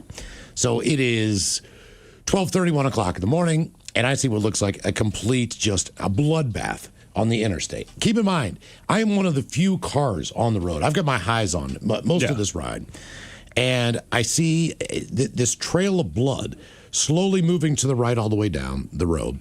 And there's an 18-wheeler. He's pulled off the side of the road with his hazard lights on. So I don't know I don't know what's going on, So I'm like, you know what? There's so much blood on the road. I want to see what's going on and see if this guy's okay. Or if he's a serial killer. I did not know what I did not know what had happened. So I pulled behind him, walked to the front of the 18-wheeler, and there is a black bear. I mean, this was one of those 18-wheelers that had like the Chevy Ram truck front I know what you mean, grills on it. You know what I'm saying? Like a very elaborate grill system. Sure. This bear was in the grill. Now it's still warm. It's still hot. Yeah. You could see the steam coming out of this thing's mouth, and his tongue is enormous. I didn't realize how big those things are. And this guy's standing out there, and he told me it's like my rig's screwed. He's like, I can't do anything. So I don't know if it went into the radiator or whatever the deal is, but I just to be able to be that close to a bear, to see the size of their head, to see all of that. I mean. And blood is just pouring out from underneath. And black bears are the small bears. But this one is huge. I mean, in my mind, I mean it's huge, and that was as far as roadkill goes, man. That almost gave me a weird adrenaline rush driving back the rest of the way because I'm like, man, I don't want to hit one of those things again. No, you don't. But it was bad. And those things stink. I was going to ask, how bad did it smell? Pretty bad. And it was mostly just what was coming out of its mouth as far as the stink goes. Yeah. Like, I don't know if it was just like expunging, whatever. I mean, they don't brush their teeth, so it could be that. What did you crash into or what crashed into you? 206-803-ROCK. Hello, Bill. Welcome to the men's room. Hola, bichola. Hola. Well, I had pulled into a gas station, get gas. I go in to pay, and the guy comes in and he says, "Is that your Jeep Cherokee out there?" I says, "Yeah." He says, "Well, it just rolled down the hill and hit the building." It hit the what? The building. It's like a condemned building. And I go out and look at it, and I, find out what happened and go inside. And the gear shifter and the drive part, the quarter was stuck in between the handle and part inside the little slot. And it didn't go all the way into part, but I hit it all the way up. And it just rolled into this building. How far away was the building? Oh, probably about 100 feet. Was the nozzle still in the car, or did it rip out? Oh no, I hadn't paid for gas. I went in to go pay. Okay, gotcha. Well, that's fortunate. That is fortunate. Or maybe that thing would have stopped it from rolling. Who knows? How much damage was there to your car? I bent the hood and the bumper into the grill a little bit. That's about it. How about the property? The property was getting torn down anyway. And All right. It's a car wash now. So you just started the process. Okay. Yeah, right. I just hurried it up. Like 10 years before that, though, I pulled into a gas station, my Mustang, and I come back out, and it had rolled down the hill backwards and hit a car across the street. What is it with you and gas stations and not putting it in park, man? Oh, I didn't put this one in park this time. Yeah, obviously. Yeah. I rolled my buddy's 280ZX down a grass hill across 4 lanes of traffic. Didn't hit anything, man. And that was not good. He was out of town, and he did not know I was borrowing his car. Right. So that was the problem with that, because I mean the undercarriage of that car was like branches and grass and crap. The car was fine. Right. There was nothing. I mean, but I could have hit a car. When I saw that thing out in the middle of the street, because my neighbors were coming back and they said, "Hey, Chad's car's out in the middle of the road." I'm like, "Chad's not here." He was out of town for the weekend. He was hunting with his buddy, and his buddy drove him back home. So I had access to the car. He probably knew I was going to borrow it. I don't think he knew I was going to take it over a 100-foot embankment, cross 4 lanes of traffic, and then smack into the curb on the other side of the street. I will say, the fastest you will see anyone move, they can be 104 years old and normally bedridden. If they realize their car's not in park and they see it moving, I mean, it is a mad dash. It's the fastest I've ever seen my father move, and it did not roll into the street, but our driveway had a small incline. We lived on a fairly busy street, and like the caller before, we had a Pinto with the wood paneling on the side, and he's talking to us in the driveway, and the car's behind him. And my brother and I, we just point. He turns around, and because it's starting to pick up speed, I've never seen that man move so fast, jump into the car and stop it. We're like, "That was awesome," and he's like, "It wasn't." Well, okay, here's the thing. I was parked in a gravel parking lot where our apartment was. Yeah. The hill was 100 feet long, but it was a steep hill, so the grass was probably 2 to 3 feet high. Sure. All Which right? slowed it down, I'm sure. A little bit. But what it did, though, it laid an undeniable trail that someone had dropped a car because all the grass is smashed down. So when Chad gets back, he comes in. He's like, hey, man. I was like, yeah. He's like, I know you borrowed my car. He's like, did you go on a date or something, man? I was like, no, why? And he's like, well, first of all, my car's washed. Right, that's a and sign. I was like, oh, no, yeah. I just borrowed it, man. I took it and washed the car. And he's like, did you take my car over that hill? Because I can see, where I normally park and the tracks going down. I'm like, dude, yes. I was like, man, yes. He's like, oh, my God. So he goes out. He's that guy. He jacks up the car, looks underneath, make sure the oil pan's okay. Of course. I'm like, Chad, I'm almost positive there's no fluids coming out of the car. Almost positive, man. But he just didn't, he had a stick shift and the emergency brake just didn't hold on it. Oh, God, the other thing that happened yesterday, when the guy hit us, right? Like I said, it's just a fender bender. It was not a big deal. But as we're exchanging information, some fluid was leaking, like pouring out of the side of the car. And we're just like, man, I wonder what that is. And then it stopped. I said, it doesn't matter. Because now it's whatever it was, it is now empty. And again, it's a rental. So I'm okay with this. What did you crash into or what crashed into you? 206-803-ROCK. Hello, Angela. Welcome to the men's room. Hola, Bichula! Hola! Hi. Okay, so 2 hours after I got my driver's license, I hit a brick wall. 2 hours? A brick wall? Yes. How did you even pass the driving test if it only took 120 minutes for you to hit a brick wall? You know what? Okay. You asked, you're going to get the answer. My friend DJ asked for taco time. I went to taco time. I was coming around the corner, and I was driving a 1986 Pontiac Bonneville, okay? Oh, that's a big car. And his drink spilled. So logically, as a woman, I think, oh, I don't want my car to get dirty. So I leaned over to get the drink and then just kept turning right into a brick wall. And did you collapse the wall or did the wall stop your car? Oh, no, the wall's still there. It's on 164th Street in Mill Creek. Okay. What's on the other side of the wall? Is this part of a business? Yeah, taco time. All right. Oh, the taco time that you went to. Well, did the Bonneville make it? Yes, it did for a while. Did you report this to anyone? In other words, did your insurance go up or did you keep this hush-hush?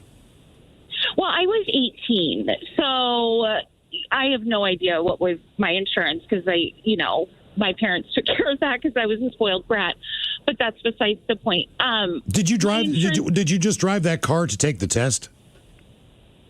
No, my grandma gave it to me when she died. I mean, All right. It was like before she died, she told me. Okay, but as far as the driving test, you said you crashed in a couple hours. Were you just driving back from that test?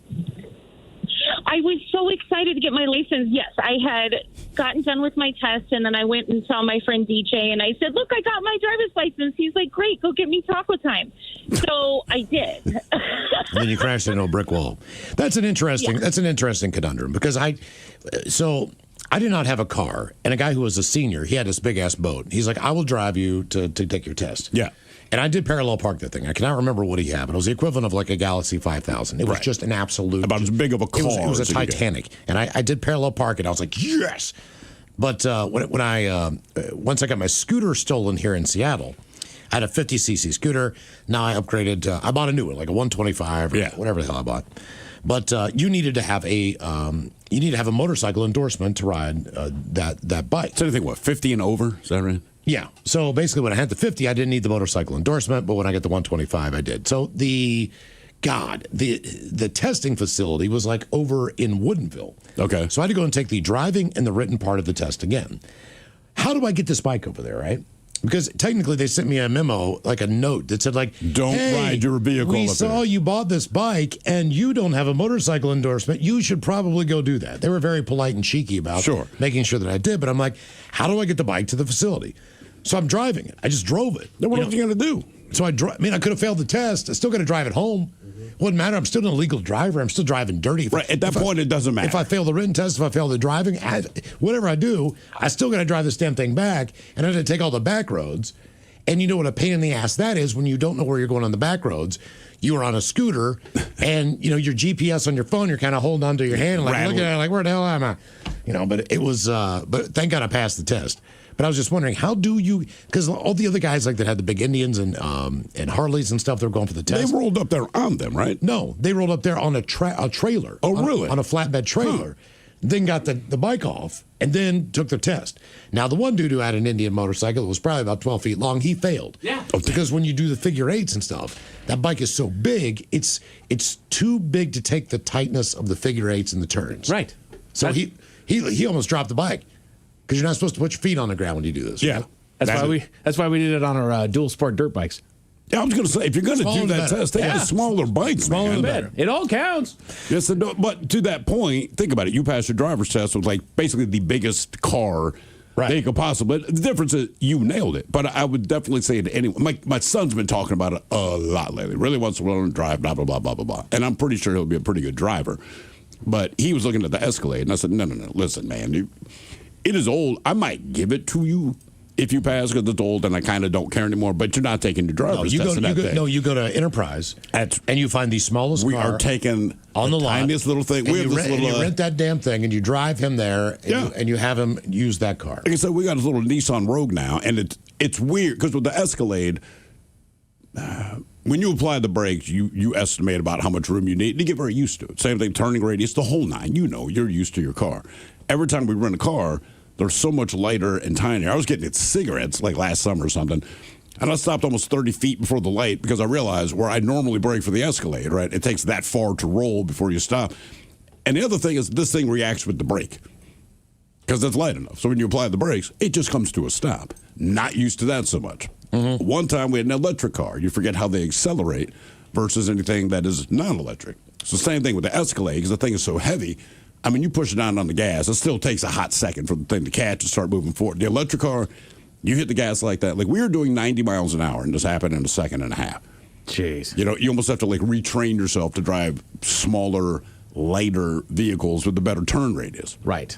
Yeah. That's it. So somebody says you get your permit first, as far as me. Then you can ride your bike. You just can't ride at night or with a passenger. You can ride during the day with a permit. I did not have a permit. I had a valid Washington State driver's license. Yeah. So I already had a driver's license. I just needed to get the endorsement to be a motorcycle rider. Correct. So I did not get a permit. That's not how they do it. I just had to be there and. So wait, they won't give you a permit if you already have your driver's license. I've got a driver's license. This is an endorsement that's added to that license. But they're still telling you not to take your two wheels. They're not telling me that, but they're saying that I'm already riding dirty. Right. So I'm riding it dirty to the place where I'm going to take the test, and if I fail, I still have to ride it dirty home, and then I have to ride it dirty back again to take the test again, and then ride it back home. Just again. don't get pulled over. Miles. Exactly. What did you crash into, or what crashed into you? 206-803-ROCK. Hello, Tyson. Welcome to the men's room. Hey, how's it going, guys? Hola. Hey, so back in 2008, we had a bit of a snowstorm around here. And I had, at that point, I think I was 18, 19, but I had earned some trust back from my parents for with driving and such. And I had my own car, but with the snowstorm, it was a four-wheel drive. And so they were out of town for a week or two. And they were allowing me to take it and a few buddies up to the mountain to go snowboarding. So I pick one buddy up, and I'm going to go pick the other buddy up. And on the way down one of the hills from picking my second buddy up, it's snowing. It's 6 a.m. We're on the way to the hill, and I can't see anything as far as where the road is because it's all covered in snow. And by the time I see the light at the bottom of the hill, I'm too far. And I've hit the brakes, and the car, it's not stopping. Of course. And so I turn the wheel sideways and try to make the turn, but no grip. So it just turns sideways and goes straight into the guardrail. Yeah, that's pretty much how that's going to end. Did it make the car undrivable? Yeah. So it was. I think it was just a pretty brand new. I think 2006 Volkswagen Touareg. And whatever happened, the electrics on the car didn't allow you to start it because it had been an incident. No airbags deployed or anything like that.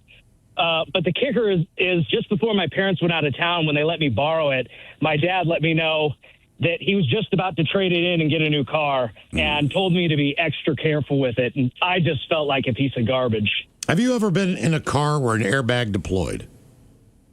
I actually haven't. I have not either. Yeah, But me neither. I had a buddy, and he said it hurt like hell in his car. That is what I've heard. That sounds like He's getting punched in the face. Yeah. It saves you. It wasn't like his impact was not that big to set it off, but it set it off.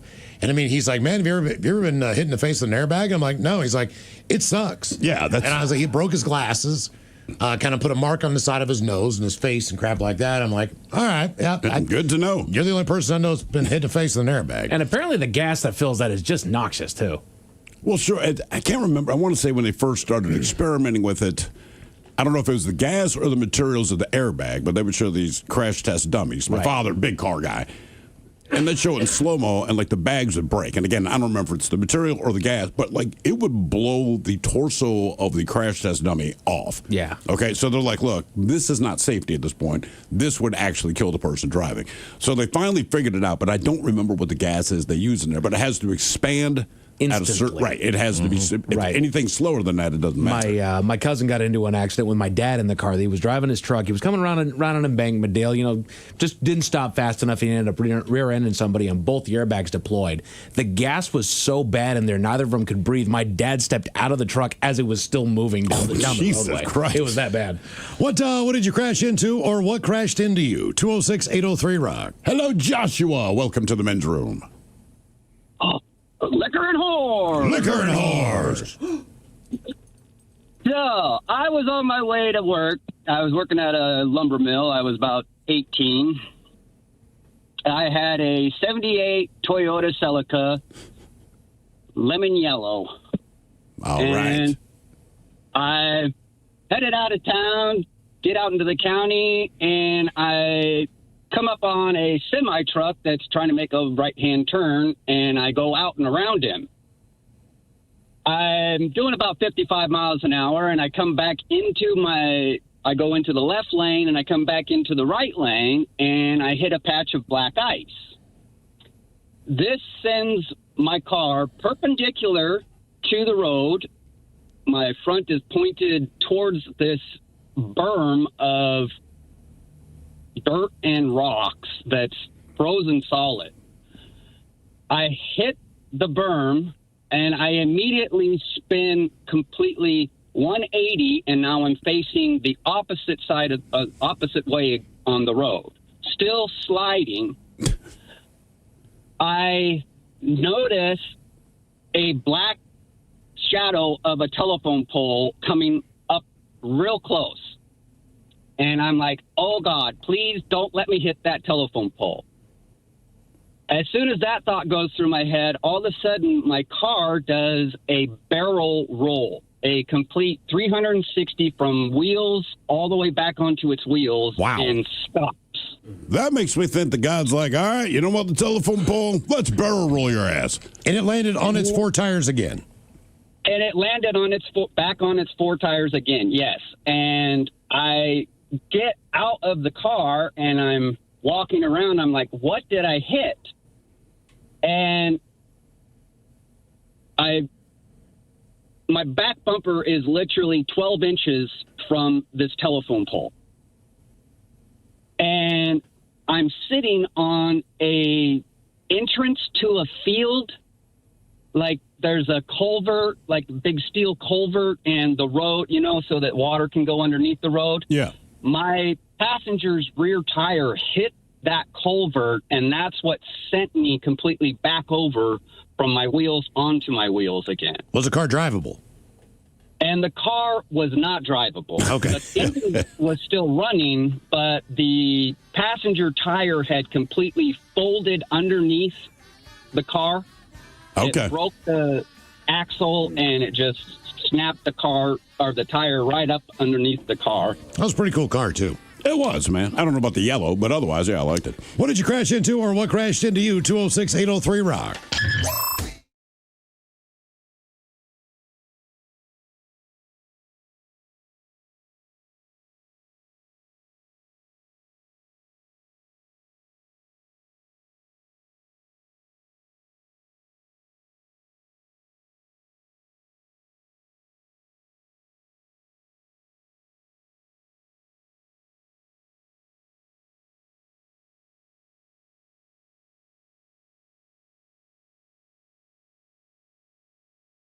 They're more focused and make more sense because you're somewhat consciously present.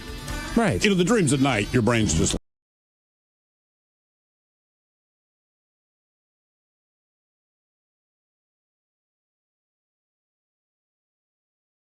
I'm like, what is going on in my house that it looks, because it looks like the sun is up. Right. And the grow lights are on. And I'm like, sorry, neighbors. That's all I could think. Like, damn. We're just blasting light out of our windows. Oops. Apparently, Gibraltar's monkeys will eat dirt to purge the junk food that tourists give them. Clay specifically. Why don't they just not eat the junk food? Because it's junk food. So here's the thing. They eat like vegetables and fruits. But when you offer them a chocolate chip cookie or an ice cream cone, they're going to eat it. But something happens where they feel unsettled, so they know now to eat clay to purge their bodies of all the side effects. Okay, it's a laxative. Yeah, pretty much. Yeah, probably. I'm going to start eating clay. But I like that. Are we helping them evolve? Is this how Planet of the Apes starts? We're started with eating clay from eating on Chips Ahoy chocolate chip cookie. Then we got smarter. The history books. We started by eating clay. A new study out of Harvard and Stanford found that AI outperforms doctors at diagnosing patients. Okay, good. I mean, that should be the point of it. Sure. That is something you wanted to do, right? And I feel like maybe that kind of takes that off the doctor's shoulders, who are already doing so much anyway. They're backed up because everything takes 10 times longer than they anticipate it will. So if we can plug this into AI and get at least a primary diagnosis out of the way. I would think with that, stuff like forensics. Right. You know, we said these fingerprints off, and unlike TV shows, like, it takes a couple of weeks. Right. Like, if they can snap it up, like, right, that would be the purpose of this. Exactly. At least rule out a handful of things so that, let's just get the BS out of the way. Let's figure out what it's not so that we can check and see what it is. Sure. So, put your thinking caps on, gents. Time for the Merriam-Webster word of the day. I gave you guys a 40% chance of success, but that's only just because Ted's not here. He would totally get it for you guys. It's an adjective brought to you by the letter S, and it describes somebody who is very careful about doing something correctly or something marked by such carefulness. They say she was always blank about her work. An S word that describes systematic. Systematic's not good, not bad, but not the right answer. Okay. Somebody who's very careful about doing something is described as this. The word is succinct. Steve? I got nothing. Scrupulous. Oh, yeah. Scrupulous. Yeah. I didn't realize that's exactly what it meant. Right. Like, to me, because when they say someone has scruples, it doesn't necessarily mean it's more the same of an thing. ethical thing. Yeah, Not that exactly. they're smart, they're just moral. Right. They want to do it correctly. Yeah, I guess when you put it like that, okay. In an odd new discovery, reducing air pollution is actually causing the oceans to warm faster. So we're in a no-win situation. Correct. Okay. So what they were saying there, Miles, is because we are reducing the air pollution, the clouds are thinning out.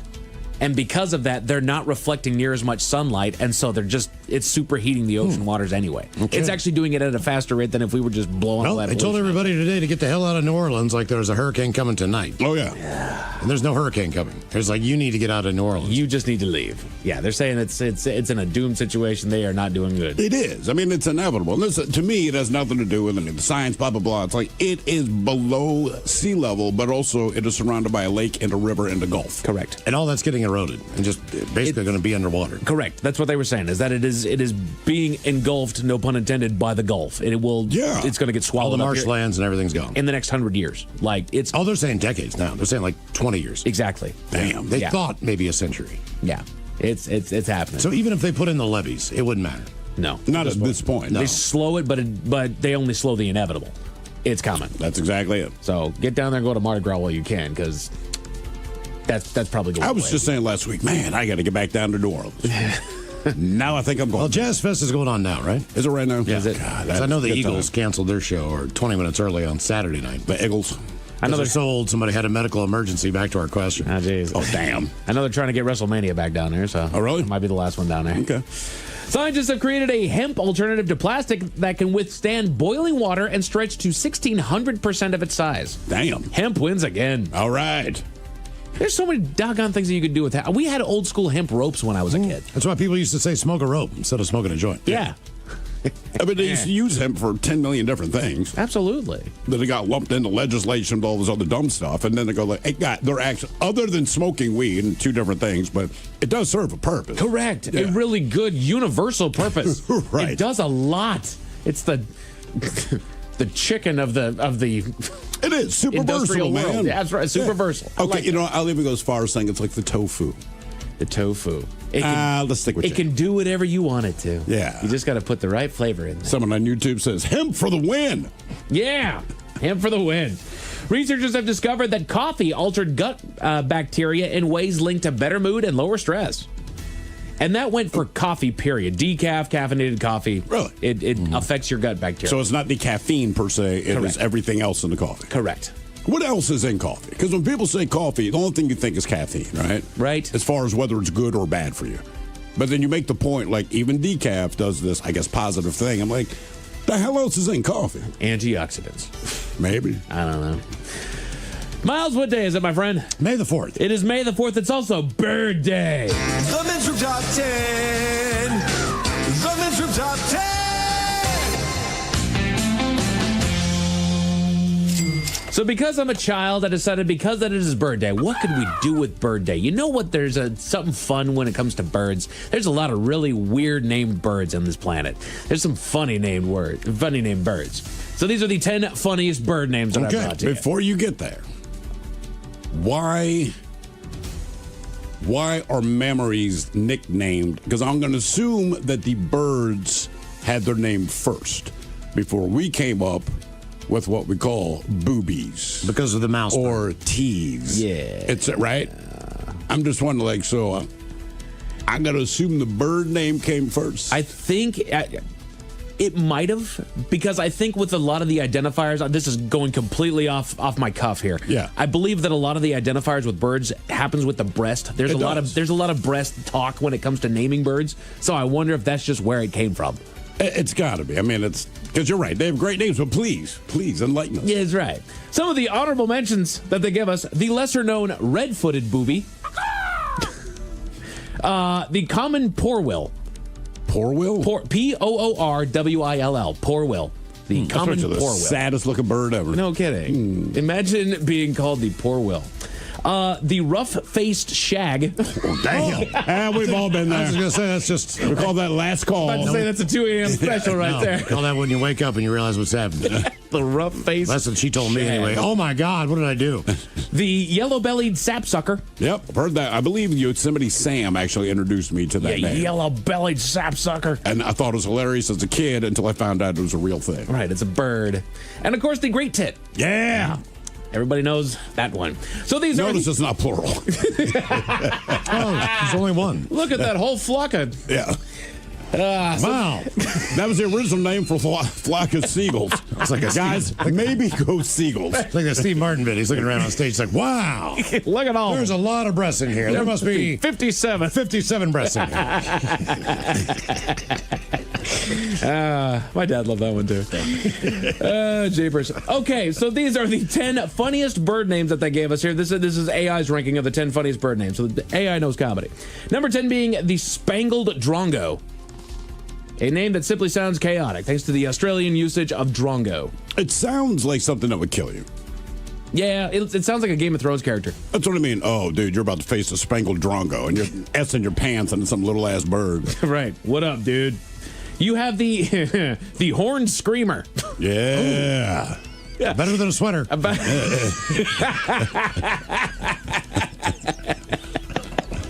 got it, wow. The bird with a spike on its head and had a piercing call. Hello! What's that dinosaur bird I'm always fascinated with? The shoebill. The shoebill. Oh, yeah. That thing, man. I would love to have that as a pet. Just walk in every day and that's you look at it, you're like, yeah, man. What up, dude? That's the best guard dog that you could possibly have, man. No one would have. Back to the hairless cat. Someone breaks in your house, they look at that and go, hey, we're out. Turn around. Pack it up. We're out. We're not going, dude. Shoebill. The banana quit. Banana quit. Banana quit. And it's those two words smashed together. Banana quit. Suggests a bird that quit its job to eat fruit. Say what? Like adequate. Yeah. Banana quit. Oh, I'm going to screw this one up. The tinkling cisticola. Tinkling. That bird just pee on my head. Do you have a going problem? Tinkling cisticola. You could be entitled to compensation. Ask your doctor. These are all little birds, too. The satanic nightjar. Jesus Christ. Known for its menacing appearance, this bird's name sounds like a metal band. See if I can pull up an image here. Tweet. The Satanic Nightjar. Take a gander at this bad guy over here. Does it live up to its name? It looks like it's got a turtle mouth. Yeah, it does. That is an ugly freaking bird. It is an ugly freaking bird right there. And of course, my computer shut off. Hang on one second. We're gonna load this thing back up again. These are the 10 funniest bird names as according to AI, which is a master of comedy. We have here next for your consideration the gray go-away bird, named for its call, which sounds like it's telling you to leave. Damn, go away. I've heard that a lot. The fluffy-backed tit babbler. The mighty 99.9 KISW and KISW HD1 Seattle. Always live on the free Odyssey app. From the Pinky's Plumbing Studio, you're in the men's room. Text the guys at 206-803-ROCK. Sarah Daly, Steve Makes from the Daily Makes Morning Show. Joining us momentarily, we'll sit and spin. We got 10 bands that got better or worse after losing a member. And that's coming up at 4:30. This one is amazing that no one was injured. A United Airlines jet carrying 221 passengers from Venice, Italy, struck a light pole on the Jersey Turnpike on Sunday afternoon as it was coming in for a landing in Newark. Airline said none of the passengers or 10 crew members aboard the United flight were injured. The New Jersey State Police said the landing tire and the underside of the plane hit a truck, then a light pole, then struck a Jeep that was on the highway. Now, the driver of the truck was taken to the hospital with minor injuries. He was released. The FAA says the 767 landed safely after it came in contact with a light pole and a box truck, and then somehow managed to land. The runway begins a stone's throw, they say, from the edge of the highway. Officials with the Port Authority confirmed that an object was struck. Yes, it was a Jeep, and yes, it was a box truck, and yes, it was a pole. Yeah. At the time, minor damage to the aircraft was observed. Airport staff inspected the runway for debris, and normal operations quickly resumed. But either way, the fact that the truck driver was not killed, the guy in the Jeep was not killed, that the plane didn't crash, all of those things is just an absolute miracle based on the fact that that thing was coming in pretty low. Oh, yeah. Our question, what did you crash into or what crashed into you? 206-803-ROCK. Hello, Butch. Welcome to the men's room. Yeah, hola. Hola. And Cinco bitches. That's right. Yeah, that's right. I keep forgetting that. On a Taco Tuesday. How can you fucking forget? Oh, Jesus God. Once again, bedroom colors, here are the 7 words you can't say on the radio. Goodness, Butch. Sucker, mother, and please keep those words in mind when calling. Now, back to the program. You trust it? No. No. Kind of like the same way you effing forgot not to swear. Yeah, I was going to say, man, Mike goes to this with everybody. And also, it's radio. We just can't. But how do I effing forget? Because I don't care. I drink all the time anyway. Correct. And then I wanted to go to the bar tonight. And then now that I'm reminded of this, it tells me the bar is probably going to be more crowded. Also, my wife wants to get street tacos tonight. And this street taco joint near us, fantastic. She said, it's going to be packed. I'm like, why would it be packed on a Tuesday? She said it's Cinco de Mayo. This conversation happened in a 30-second period, and I forgot that it was Cinco de Mayo within 30 seconds. Right. What did you crash into or what crashed into you? 206-803-ROCK. Hello, Josh. Welcome to the men's room. Hola, bitches. Hola. I've never talked to you guys before. This is cool. So back in 2018, I had the stereotypical toxic relationship after a divorce. Okay. And I don't know if I got the year right. 2018. Anyways, and so I was driving drunk quite a bit, like an idiot. And last thing I remember, I was flooring it. I cranked the metal, and I was flooring it because I was upset my buddy was getting the girls that night, not me. And then I just remember, I think I just blacked out. And I just remember like a flash, and I had hit somebody from behind while doing, 60 plus on the freeway. And then next thing I know, I woke up, and I'm like, my car's beeping, and there's glass everywhere. And this girl's like, hey, are you okay? You're bleeding. And so I had like hit these people from behind, I guess. They had completely spun out. And I had my truck, it was like a little S10 Chevy pickup, had like spun and then rolled. But I was completely passed out. So I literally walked away with like scratches. And $10,000 in fines and jail time. Yeah, I was going to say, what's the punishment for that? Dude, I think I got like the luckiest anyone can get in that situation. The people I hit were not hurt, were not injured. I had super good insurance, so like I never got sued by them. And I didn't make a lot of money at the time, so I had I think it was like $1,100 fine and a 5-year like unsupervised probation, and then all the standard stuff. Like I had to do I got the minimum everything. I got like really. Minimum. Did you get a night in jail? I did spend the night in jail that night, and it was like I remember they took me into the station, and this nurse was like doing stuff to me, and I'm like, she's like, so I took you to the hospital, and I'm like, I didn't go to the hospital. She's like, yeah, you did look at your arm, and they had like drawn blood at the hospital. I was like, I don't remember that at all. Wow. Now, did you manage to sober up in that time or no? Yeah, actually, after that, I stopped drinking quite as much. And then I didn't get like charged until almost a full year later, just because I had refused to blow. And so that like makes it take longer, I think, when they have to go through all the paperwork stuff. Of course. So, yeah, I got minimum everything. The following fall, like the beginning of 2020 is when I started those treatment classes that I had to take. I got the minimum everything, like a minimum, like 1 year with the blow and go.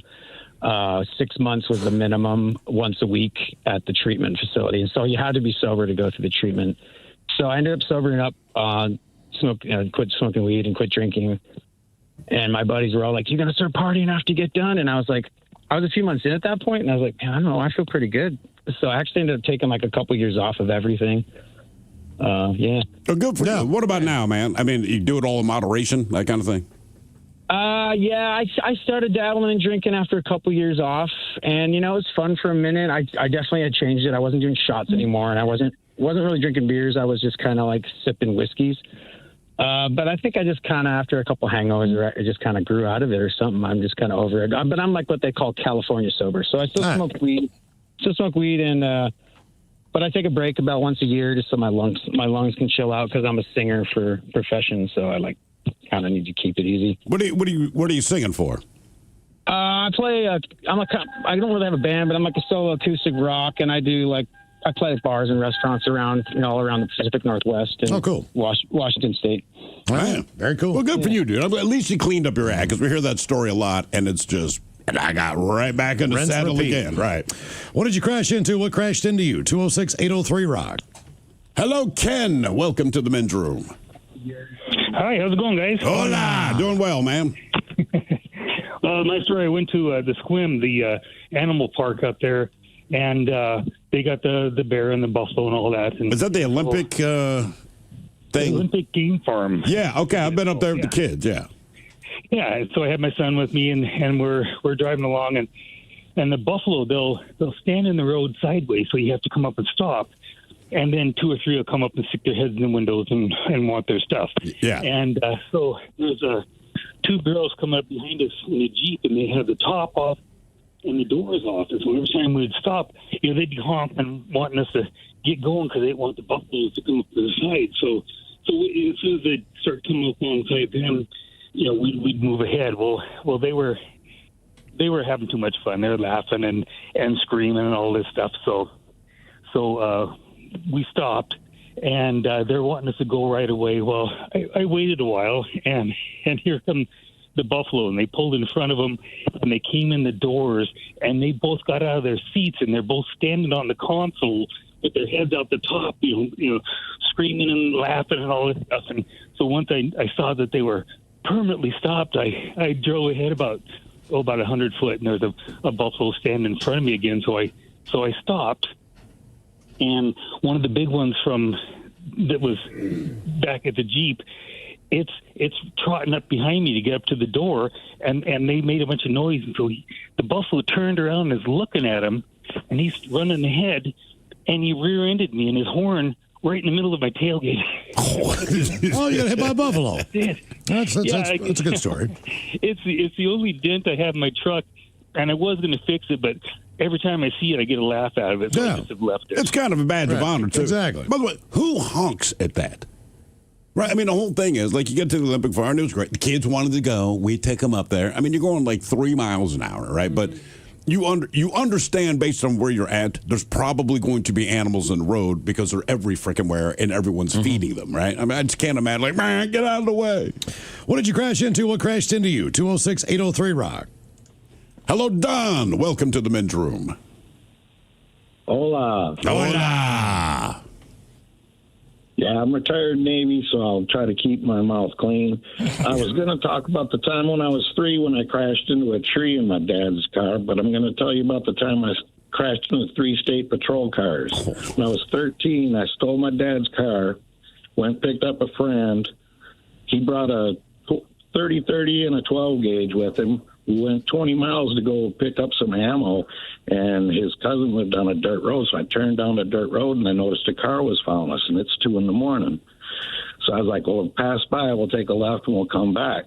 Well, when I turned down the next road, there was a cop coming every direction. I just floored it in a 1980 Tornado diesel, so it's a big boat.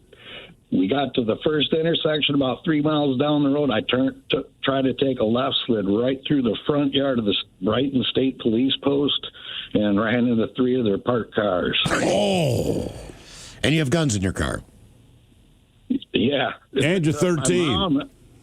My mom ended up being friends with one of the cops that was chasing us. And it was his first day on the job, and he said he was hiding underneath the dashboard when they were chasing us.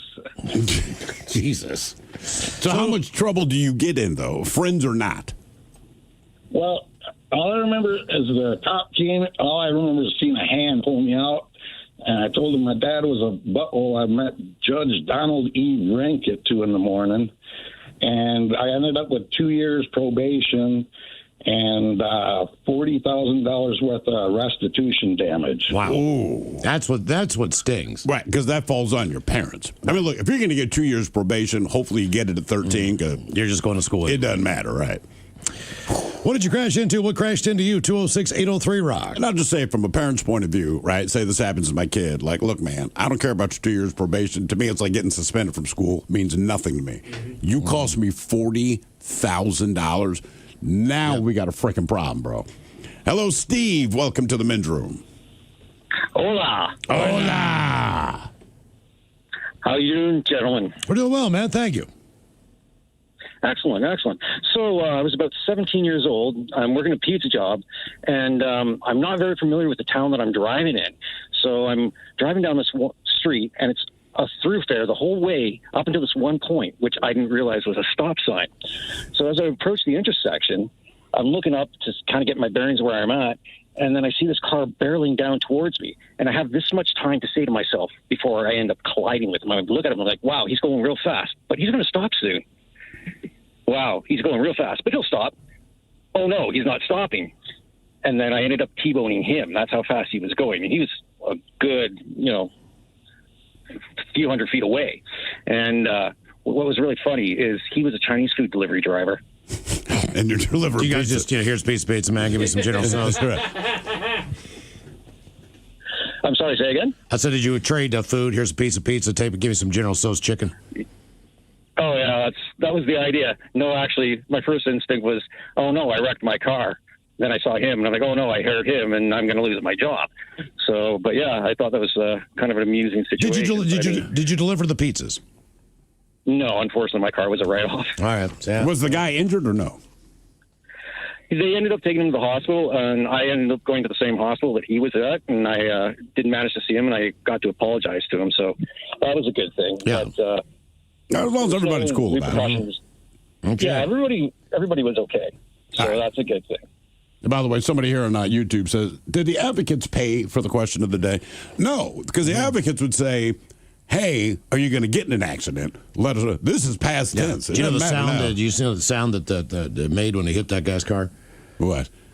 Kung Pao. That's so stupid. God got it. Seriously, that's the sound it made. Yeah. Kung Pao. Kung Pao. What did you crash into? You like the Kung Pao chicken? That's one of my favorites. Got the peanuts in it? Is that the peanuts one? Yeah, it's great. I don't think I've ever ordered the Kung Pao. What did you crash into? What crashed into you? 206-803-ROCK. Hello, Daniel. Welcome to the men's room. Hola, bichola. Hola. Hey, so I crashed into a guardrail, a cement guardrail. I was 18, and I had a long night of partying, and it was about 4 in the morning, and it was going towards Bellevue, long turn going past Factoria. All right. And I heard a loud thunk on my passenger side, and that caused me to pull my car to the right. And then all of a sudden, my reaction was to pull to the left, and I pulled too hard, and I ended up smashing into a cement guardrail. And I smashed the guardrail, did a complete 180, facing the opposite way of the freeway. And I seen a semi coming my way, and my reaction was to poop yourself, hit the hazards, and I hit the hazards, and he just skimmed right past me, and it was the scariest thing that ever happened to me. Yeah, bro. I couldn't open the doors. I tried getting out from my driver's side. My passenger door wasn't opening. Luckily, I had a sunroof open at the time, and I climbed up the sunroof, got out of the side of the freeway, and as soon as I got on the side of the freeway, state trooper came, and he immediately thought I was drunk. And was he right? So no, actually, I was sober. I did party, but I stayed at a friend's house, sobered up, came home, and I was on my way home, and unfortunately that mechanical issue happened, and he tried to do the sobriety test on me. I told him, like, hey man, like my chest is hurting. I hit my chest on my steering wheel. The airbag didn't deploy, and I couldn't breathe. He tried to do a breathalyzer on me, and he was trying to force me to breathe, and I just couldn't, man. And he was just forcing it on me. And so what we did was we did the, how you walk in a straight line? Yeah. I was able to do that. He also wanted me to do the ABC backwards. And I some miracle, I managed to do that as well.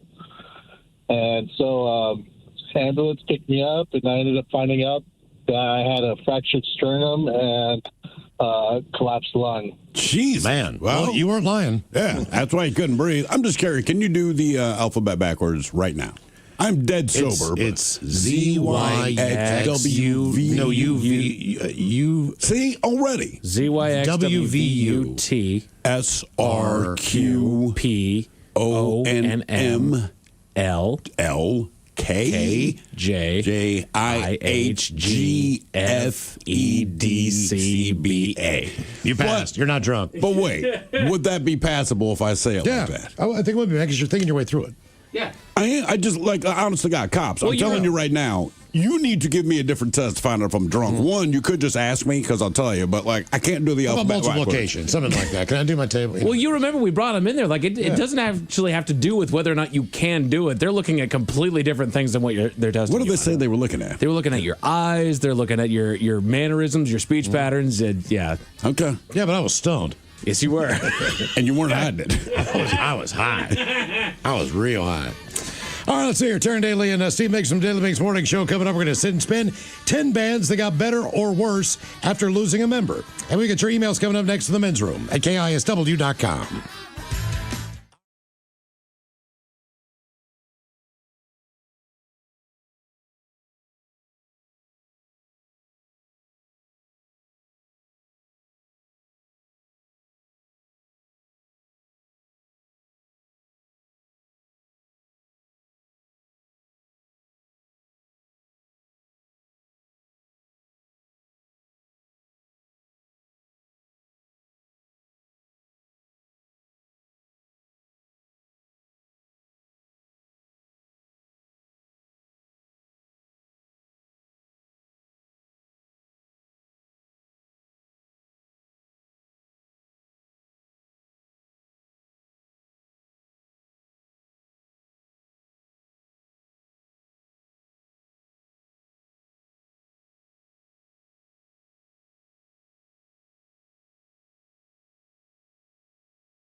From coast to coast and around the world. If it's not important, you'll hear it here.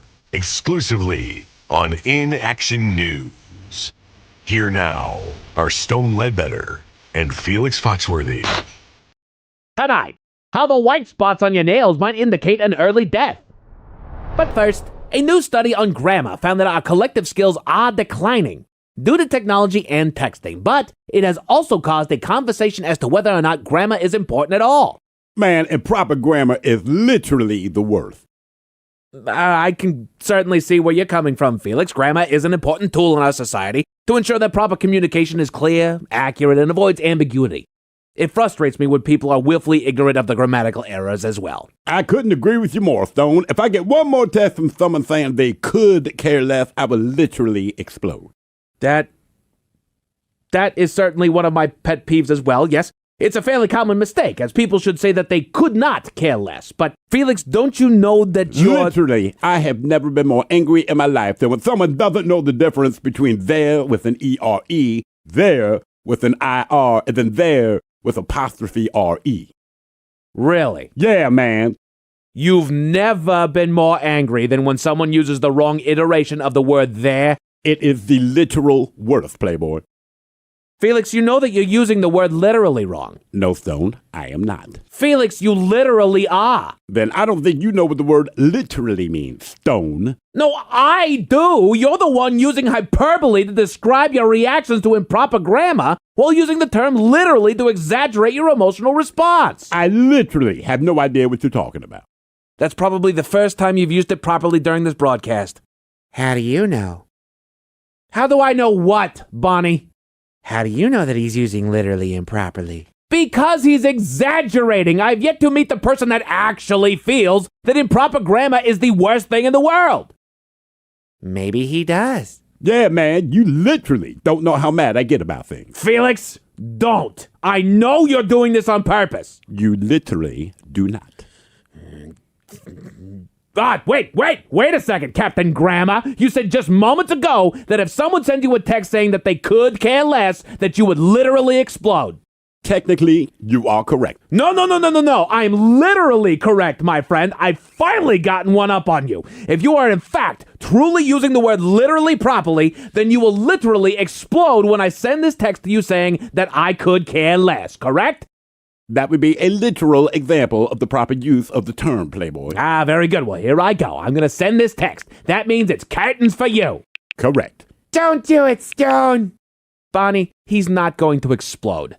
But I finally caught him in his shenanigans. Interesting. It seems that I have gotten a text message on my phone. And yet here you stand. I can now say that you literally are a no-good, dirty, rotten... liar. And you're literally a murderer now. I suppose I could be considered one. Yes, let's go to break. I got a glass eye, man, like Sandy Duncan. The woman who played Peter Pan back in the day. Hogan's Family. You ever heard of Sandy Duncan? No. Okay, like in the 70s, man, at least when I was a kid, she was like everybody's sweetheart. Everybody loved Sandy Duncan because she played Peter Pan. But as a kid, I'm like, but that's a woman. She played Peter Pan, but she also happened to look like Peter Pan. And people accepted this. It was Sandy Duncan. I cannot explain it, man. Somehow she transcended all things. It's like having a man play Annie. A man did play Annie. You saw that little girl? Here we go. His name was Joseph Scacciatore. Joseph Scacciatore. Yeah, he's very sensitive about that, man. Do not mess with Joseph Scacciatore. Yeah, they had the speed of his voice. It's like, listen to go mom, do mambo. Yeah, tell your mother comes out tomorrow. Tell your mother. Tell your mother. Yeah, it's all about the mother, you know, Jersey. Of course. You ready? We're all ready. Here we go. From coast to coast. They're more focused and make more sense because you're somewhat consciously present. Right. You know, the dreams at night.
99.9 KISW. We return to the men's room with Miles and Thrill. All right, attention golfers. We brought this up earlier, but the KISW Miles Montgomery Classic presented by Pinky's Plumbing.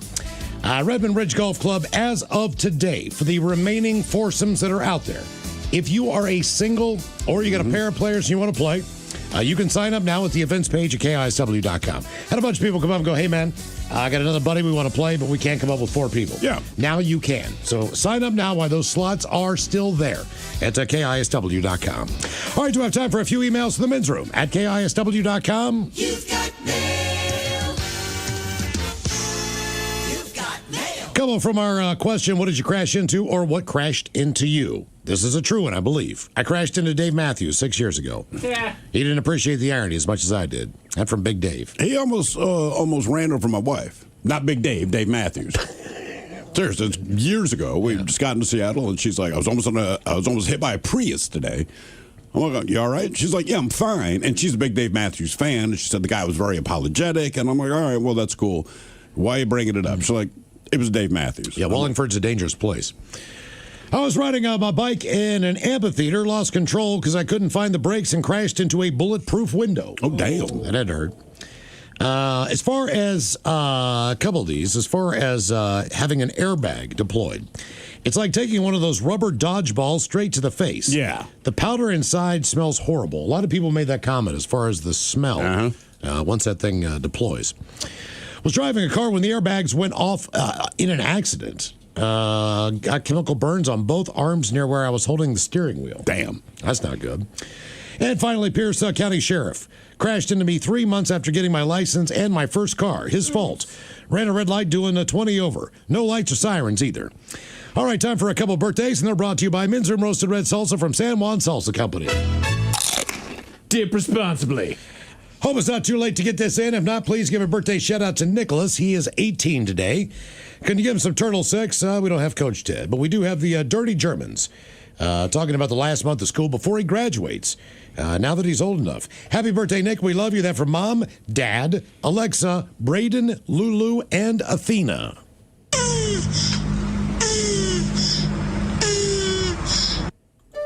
Yeah, your last month of school, you're a senior, you're 18 years old. Let's just say when the prom shows up, get those fingers stinky. Jesus. Yeah, let's see here. Good Get your mind out of the gutter. Maybe I was suggesting eat chitlins. Afternoon, fellas. Hoping to get a birthday shout-out to, let's see here, to my son, Brandon. We've been fans of the men's room for a very long time. He actually has a photo of him and Thrill that he still shows off to this day. So if you get him a fish sandwich and some dad jokes, that'd be appreciated. Happy birthday, Brandon. Love you. That from Pops. Can I buy you a fish sandwich? You know, it's leftover night. Sometimes you go home and you're just going to eat what you had last night because you got plenty of it. Sure. I've got all these Star Wars jokes from yesterday. I didn't get a chance to get to. Oh, bring them out. So leftover Star Wars, May the 4th be with you, jokes. Well, somebody did say today is... The Revenge of the 5th. Which I disagree. It should be the 6th. I fully if agree. You're going to do it. But for this purpose, we will do it. All right. Who serves food at the Star Wars restaurant? Who serves food at the Star Wars restaurant? Boba Fettuccine. That's not bad. Thank you. Darth Vader. Darth Vader. Mike Tyson does not know why that's funny. What Jedi became a rock star? What Jedi became a rock star? I don't know. Bon Jovi won Kenobi. Jeez, a whiz. There's a stretch. Why couldn't Darth Vader ever find love? Why couldn't he ever find true love? Why couldn't he find true love? He was looking in all the wrong places. That's exactly right. He was looking in all the wrong places. How does Darth Vader like his toast? On the dark side. On the dark side. What did Obi-Wan say at the rodeo? What did Obi-Wan Kenobi say at the rodeo? I don't know. Use the horse, Luke. Use the horse. That's a leftover May the 4th jokes. Use the horse. That's where we're at now. It's dad joke. But when you say it with the right accent, it works. Use the horse, Luke. All right, guys, here you go. Happy, happy, happy birthday. Happy, happy, happy birthday. Happy, happy, happy birthday to you, to you, to you. Ya's a Dirty Germans brought to you by Men's Room Original Sausage. Available through Uli's world famous sausage, mensroomlive.com, and other fine retailers. Mmm, Schweinefleisch. Yes, friends, it's time.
KISW.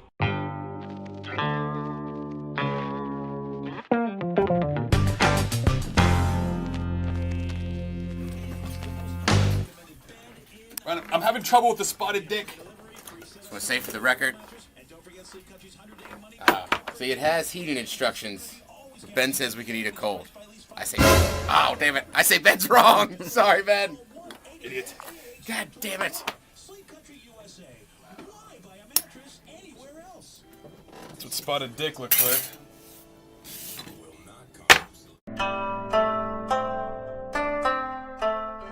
It's not gonna happen.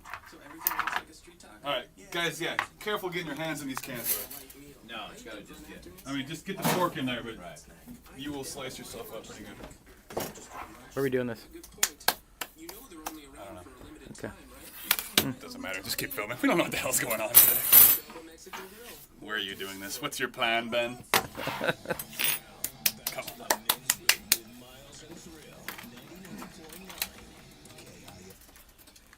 It is Rock Girl Gala week, and we have more tickets coming up at 5:51, right before the lovely Jolene joins us in studio, and Joe's got them for the rest of the night, too, as the KISW Rock Girl Gala is Friday night. Red, white, blue, and tattooed at Chilbuck, Soto, Hinder, and 40 Rock Girl finalists. So coming up, we'll ask you to text BLUE to 77999. 99 texter is in there. All right, before we get to the shot of the day, it is once again time for the return of Stunts on a Dime.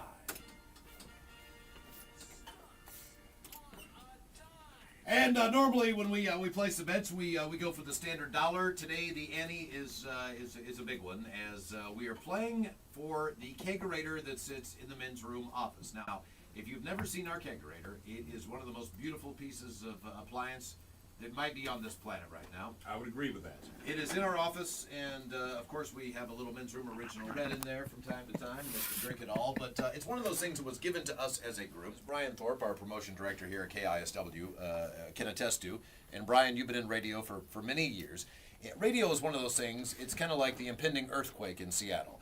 It's not a matter of how you're going to get fired or whatever. It's just if it's just a matter of when. Sure. Yes, I've been fired. You have been fired, Yes. and you know for a fact that eventually, we're going to be asked to leave for some dumb reason, whether it's drinking on the job. We're not going to be asked anything. We're going to be told very clearly. Ratings are in the toilet, but either way, one of us is going to have the opportunity to take this kegerator home, which is pretty exciting. So what we're going to do today for Stunts on a Dime is basically eat a can of spotted dick. That's right, spotted dick. There are 4 spotted dicks in this studio right now. Now, we're going to go for exactly 60 seconds. The person who eats the least amount of spotted dick is out of contention for the kegerator. Oh. Here it is. This is what it looks like. Oh. It's a Heinz product. It's called Spotted Dick Sponge Pudding. Oh, is this mine? Thanks, Ben. That's your spotted dick, Ted. Made in England, in Haynes, Middlesex. Distributed in U.S. by the British wholesale importers By a in Westlake jackass. Village, California. Just keep it in England, man. We don't need... It does recommend, though, that if you are not delighted with this product, simply contact us, quoting the quality code on the can, and we'll refund your money for free. Should we call them now? It doesn't smell great. No, it does it's not. called spotted dick, man. Any idea that you had of anything being good with this, you should get it out of Well, here. sponge pudding doesn't sound that bad. Well, one thing it does. for, it just doesn't sound as but bad it's as right spotted below. dick. It says Heinz Spotted Dick Sponge Pudding. Now, the sponge pudding part doesn't sound that bad. Okay. It's the spotted Yes, dick. it does. And Heinz makes delicious ketchup. So you But this kinda is not trust the one that ketchup. you trust. This is spotted dick. Yeah. Do you trust Heinz with spotted dick? I trust them with ketchup. It's the same logo. I think I would trust Oscar Mayer with Okay. spotted dick. Now, the person who eats the least amount of spotted dick is out of running Hair Club for isn't the one. kegerator. Hair Club, real quick here. Is it safe to say that one day we'll get fired from this operation? Oh, it's guaranteed. That we're playing for the kegerator. We're playing for the kegerator. Baloney, you're playing for the kegerator. Yes, we are. And we're playing for the opportunity to take the kegerator home. Who will get it once we get fired? And if you have any idea about that you that. want You're a not taking kegerator, it. It ain't you need to yours. put some spotted dick in your mouth. This is what this is for. I can't even touch that. All right. No. Okay. Joe's here, So here's the deal. We're going to eat spotted dick for 60 seconds. The person who swallows the least amount of spotted dick is out of the running for the kegerator. When you put it in your mouth. Right, correct. And you have to chew that spotted dick and swallow it. The person with the least amount is out of the running. We have 60 seconds. Ted? All right, 3, 2, 1, go. Oh, it's so dry. Oh my God. Should've Oh, cooked God. We're supposed to cook it for a minute in the microwave. That's the driest spotted dick I've ever put in my mouth. You know what? I've had this before. You're supposed to cook it for a minute. I'm This not is shocked you've had absolutely spotted terrible. dick before. This might be the first time I've ever had spotted dick in my mouth. Won't be the last time. Today. Absolutely Like, y'all need some water? Oh, it's bad. Oh, God, I'm man. not supposed to swallow the spoon. This is not bad. You have to swallow it. What's wrong with British people? Oh, A God. lot. This is terrible. Terrible. This tastes like S, dude. It really does. This is terrible. Ladies and gentlemen, 4 men are force-feeding themselves. This is terrible. And we're going to wash this down with tequila, right? I know. It looks like a sponge that's been sitting on a sink for this a is few so weeks. bad. and How hasn't long gotten is to 60 water. seconds? 10 seconds. Oh, my God. It doesn't smell that bad, though. Thanks, Shirley. The smell of spotted dick. Kind of the opposite of poop. Put down your spotted dick. Get the spotted dick out of your mouth. Okay. We need a minute to chew here. Now, if we could, Hair Club, Yeah. you and the lovely Jolene there will be judges. Right. Ted? You're going to determine who ate the least amount of spotted dick. I think Ted probably ate the most spotted dick. I Ted almo- was killing it. I almost threw up. I Yeah, gotta go me too. grab Miles. I really did. Okay. Better you than me. All right, that's me. Yeah. Steve did nice work there. I retched in the middle of that. Really working for that kegerator. I am, ma'am. I must be. Oh. Spotted dick. Miles ate the least, it seems. Oh. Wait, hang on, really? That's thrill. Because he's looking at it. Yeah, of course, because he's a finicky eater. Yeah. Miles, you're out. Oh, Miles out of the running? You would look like Ted. You Somebody definitely have a did the scale? best, yeah. It doesn't matter. It was just a matter of who came in the last. Yeah. You say Miles ate Ted, the least? Ben, Thrill. Miles, you barely touched your spotted dick. I'm the loser? Yeah. I ate like 8 bites. Yeah, they You weren't. realize They now were. you have placed spotted dick in your mouth Looks like I'm not going to get fired. for nothing. It's a drinking time. Better be drinking. God, that was ill, terrible. ma'am. That was a bad idea. That was a bad idea. All right, we can cut the video because now it's time for our imaginary drink.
It just fits the mood.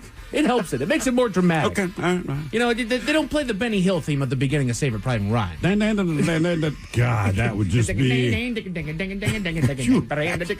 Oh, look, he's finding his arm. I want you to score movies from now on.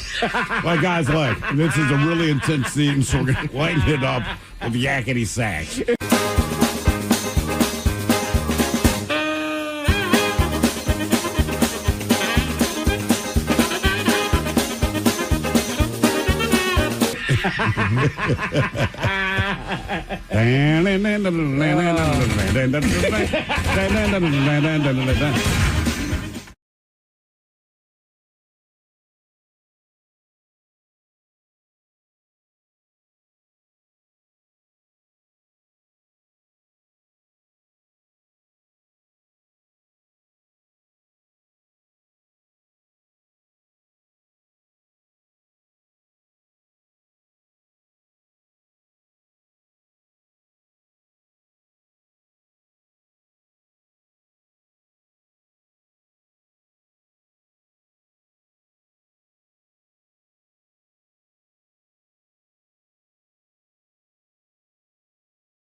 From coast to coast and around the world. If it's not important, you'll hear it here. Exclusively on In Action News. Here now are Stone Ledbetter and Felix Foxworthy. Tonight, how the white spots on your nails might indicate an early death. But first, a new study on grammar found that our collective skills are declining due to technology and texting, but it has also caused a conversation as to whether or not grammar is important at all. Man, improper grammar is literally the worst. I can certainly see where you're coming from, Felix. Grammar is an important tool in our society to ensure that proper communication is clear, accurate, and avoids ambiguity. It frustrates me when people are willfully ignorant of the grammatical errors as well. I couldn't agree with you more, Stone. If I get one more test from someone saying they could care less, I will literally explode.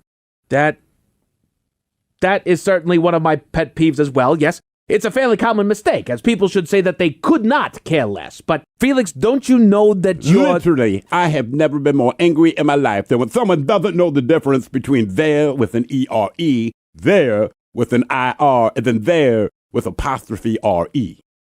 Really? Yeah, man. You've never been more angry than when someone uses the wrong iteration of the word there? It is the literal worst, Playboy. Felix, you know that you're using the word literally wrong. No, Stone, I am not. Felix, you literally are. Then I don't think you know what the word literally means, Stone. No, I do. You're the one using hyperbole to describe your reactions to improper grammar while using the term literally to exaggerate your emotional response. I literally have no idea what you're talking about. That's probably the first time you've used it properly during this broadcast. How do you know? How do I know what, Bonnie? How do you know that he's using literally improperly? Because he's exaggerating. I've yet to meet the person that actually feels that improper grammar is the worst thing in the world. Maybe he does. Yeah, man, you literally don't know how mad I get about things. Felix, don't. I know you're doing this on purpose. You literally do not. God, wait a second, Captain Grammar. You said just moments ago that if someone sent you a text saying that they could care less, that you would literally explode. Technically, you are correct. No. I'm literally correct, my friend. I've finally gotten one up on you. If you are in fact truly using the word literally properly, then you will literally explode when I send this text to you saying that I could care less, correct? That would be a literal example of the proper use of the term, Playboy. Ah, very good. Well, here I go. I'm going to send this text. That means it's curtains for you. Correct. Don't do it, Stone. Bonnie, he's not going to explode. But I finally caught him in his shenanigans. Interesting. It seems that I have gotten a text message on my phone. And yet here you stand. I can now say that you literally are a no-good, dirty, rotten... liar. And you're literally a murderer now. I suppose I could be considered one. Yes, let's go to break. I got a glass eye, man, like Sandy Duncan. The woman who played Peter Pan back in the day. Hogan's Family. You ever heard of Sandy Duncan? No. Okay, like in the 70s, man, at least when I was a kid, she was like everybody's sweetheart. Everybody loved Sandy Duncan because she played Peter Pan. But as a kid, I'm like, but that's a woman. She played Peter Pan, but she also happened to look like Peter Pan. And people accepted this. It was Sandy Duncan. I cannot explain it, man. Somehow she transcended all things. It's like having a man play Annie. A man did play Annie. You saw that little girl? Here we go. His name was Joseph Scacciatore. Joseph Scacciatore. Yeah, he's very sensitive about that, man. Do not mess with Joseph Scacciatore. Yeah, they had the speed of his voice. It's like, listen to go mom, do mambo. Yeah, tell your mother comes out tomorrow. Tell your mother. Tell your mother. Yeah, it's all about the mother, you know, Jersey. Of course. You ready? We're all ready. Here we go. From coast to coast.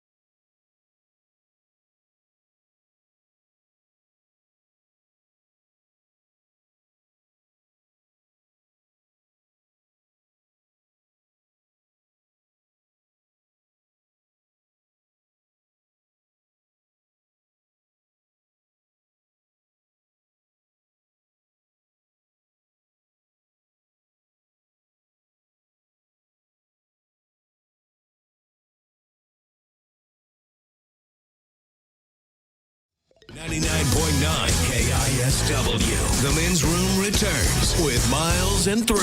Coming up at 5:08, we will drink a toast for the shot of the day. And we do have your headlines on the way at 5:50. But first, quick check out with Mark Hawk and some of the stories and headlines he is not working on. Well, thank you, Miles. Sorry to say, fellas, but Utz has issued a recall on some varieties of their chips on reports of salmonella concerns. They have. Yeah, I saw that. But not only that, they've got a pretty good umbrella of other brands they use. Right. So it might not say Utz. For an example, they do Zaps. Have you ever been to Potbelly? Yep. They look like they're New Orleans chips. Right. Those are Utz chips. They're made in Pennsylvania. Yeah. Gotcha. Okay. So certain flavors of those and their dips and other stuff, like their cheese balls or something. Yep. There's a handful of things that they recalled. Dang. Utz I'm just happy they're here now. Yeah, no kidding. You can find the big bags in the grocery store, and they are fantastic. Really? I don't know that I found a big bag yet. I know that our gal across the street, I know that she's got a couple small bags. Yeah. But I haven't found For the big bags. $140 each. Yeah, no kidding. And they're all expired. Speaking of the grocery store, I went into the PCC in Fremont today, this morning, after going to the gym. They had the men's room beer brats from Woolies.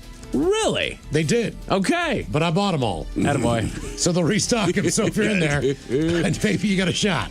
I was like, dude.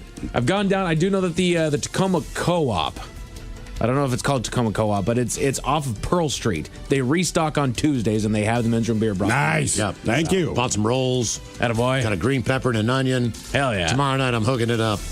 A Southwest flight in California was delayed for more than an hour because of a 4-foot-tall, 70-pound robot passenger that caused concerns. What the hell's a robot passenger? It's literally a 4-foot-tall, 70-pound robot that somebody bought a plane ticket for so that it could just sit there in the plane.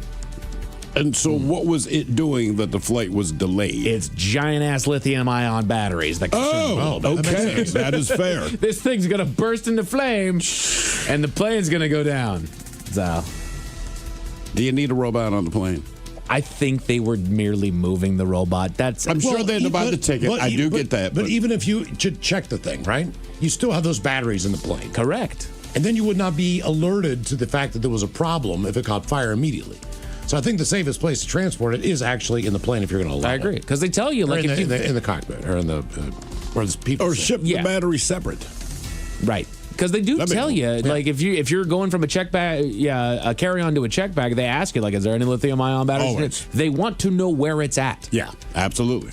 The thing that gets me is when they have to stop the plane because they figured out that they got one down in the cargo hold. Like, how'd you figure that out? Well, my thing is with the robot, like, but why are we delayed an hour? Right. Look, either it's going to burst into flames or it is not. But what are we doing in that hour that makes a determination whether or not that's going to be the case? Exactly. Get the goddamn thing off the plane if you're that worried about it. Right. You remember a while back, it was the Samsung phones that were spontaneously combusting on those doggone phones. Oh, yeah. A new study found that most Americans would give up nearly their entire paycheck for peace of mind. Isn't that kind of the point of getting paid, is a little bit of peace of mind? I mean, that's such a weird correlation, right? Like, right. Okay, but where's your peace of mind if you can't pay your bills? I mean, I guess in a perfect world, sure. Right. But look, if you didn't have bills to pay, most people probably wouldn't work. Right. I mean, like, everything's taken. How many products of rich people do you know got a job in high school? You might wait to inherit, whatever it is your parents do, but, like, they're not working at Domino's delivering frickin' pizza, man. They're fine. Right. They got the peace of mind. Hate to say it, but the stress of not having a roof next month keeps people working. It really does. Right. How many people would go off at work and just walk out if they didn't have to worry about putting food on their table that night? So I get it. Yeah, I don't know, man. I get it, man. Put your thinking caps on, gents. Time for the Merriam-Webster word of the day. I honestly give you guys a 20% chance of success because Steve pulls it out of his hind end from time to time. But it is a verb brought to you by the letter A. And to do this is to show or suggest, especially from omens, that something might happen in the future. Especially from what? Omens. Something might happen in the future. To A something.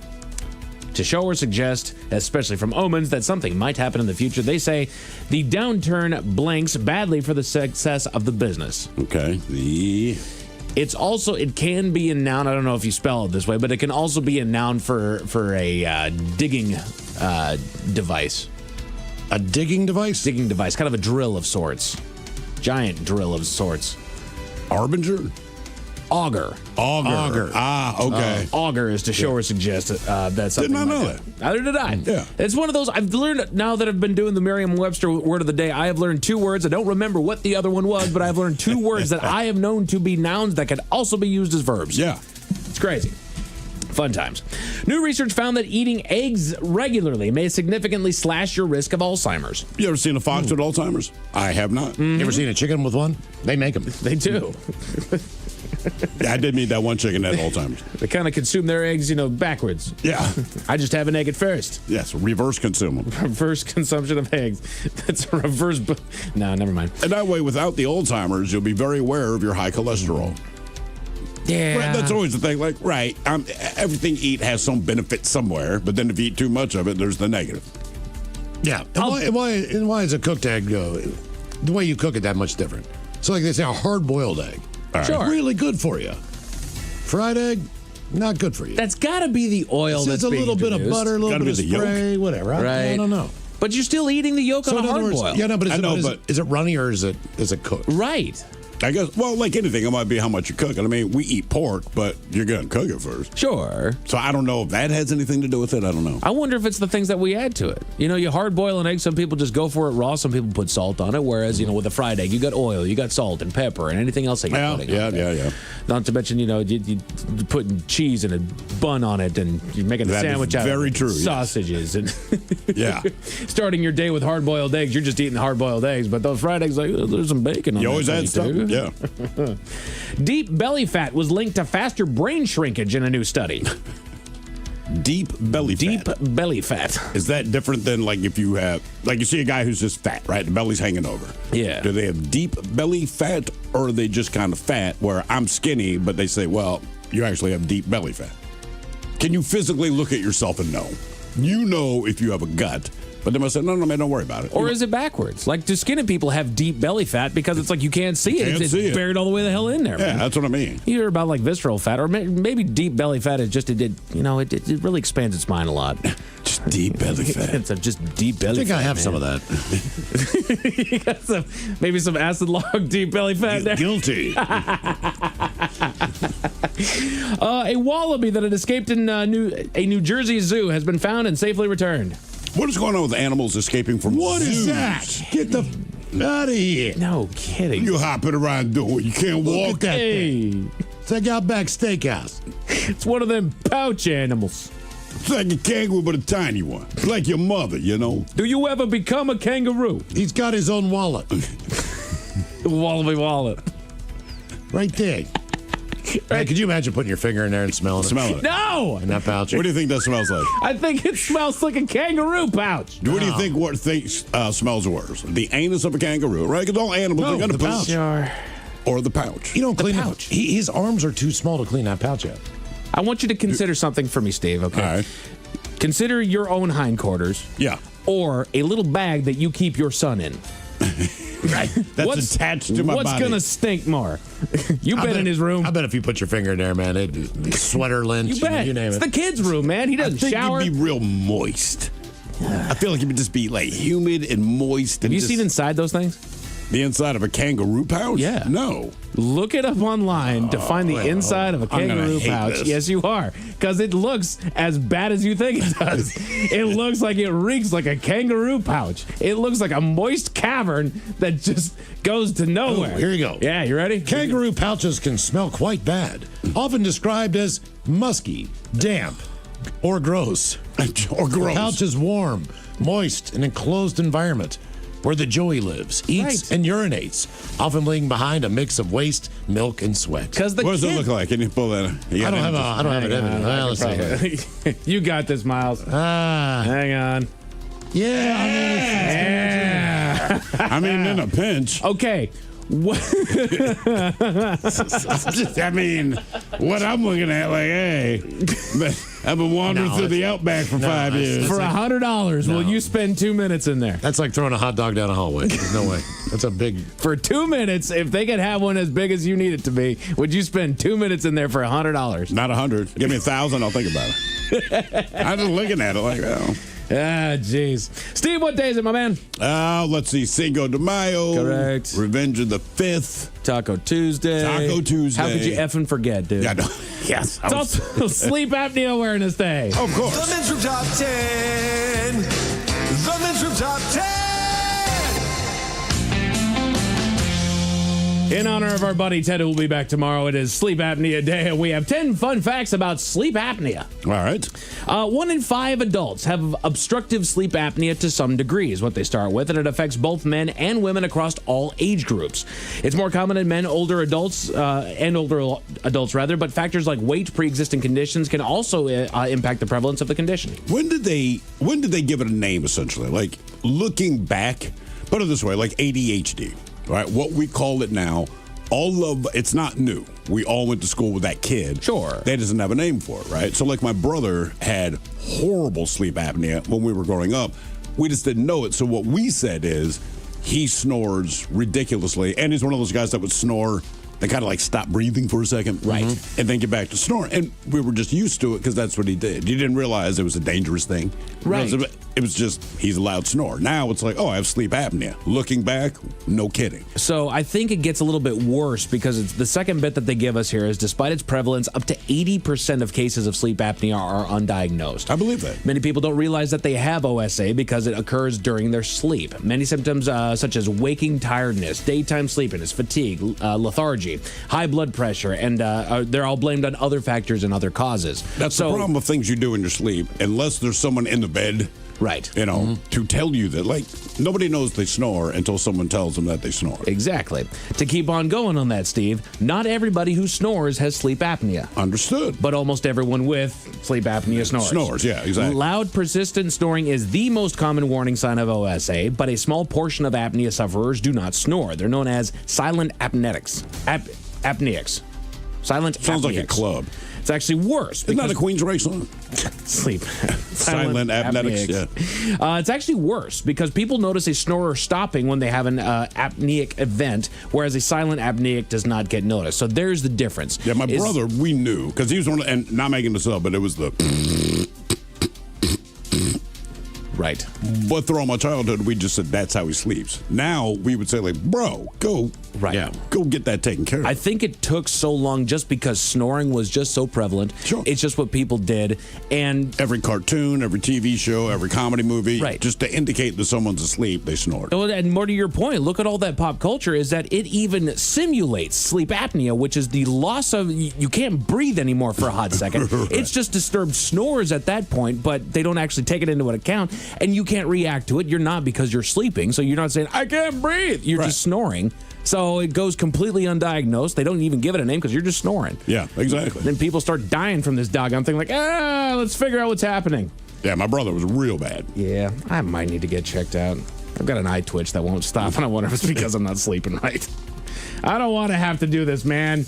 These are 10 fun facts about sleep apnea from sleepclinicservices.com. They say people with untreated sleep apnea are 7 times more likely to be involved in a car accident. That makes sense. Than those without the condition. You're tired. At least, you're right. Fragmented and poor quality sleep resulting in excessive daytime sleepiness and fatigue. Because of this, people with OSA may experience micro-sleep episodes, brief moments of unintentional sleep that they are unaware of. Sleep apnea leads to excessive daytime sleepiness, impaired alertness, and slowed reaction times while driving, making individuals with sleep apnea more prone to errors and accidents. Well, I'll tell you this.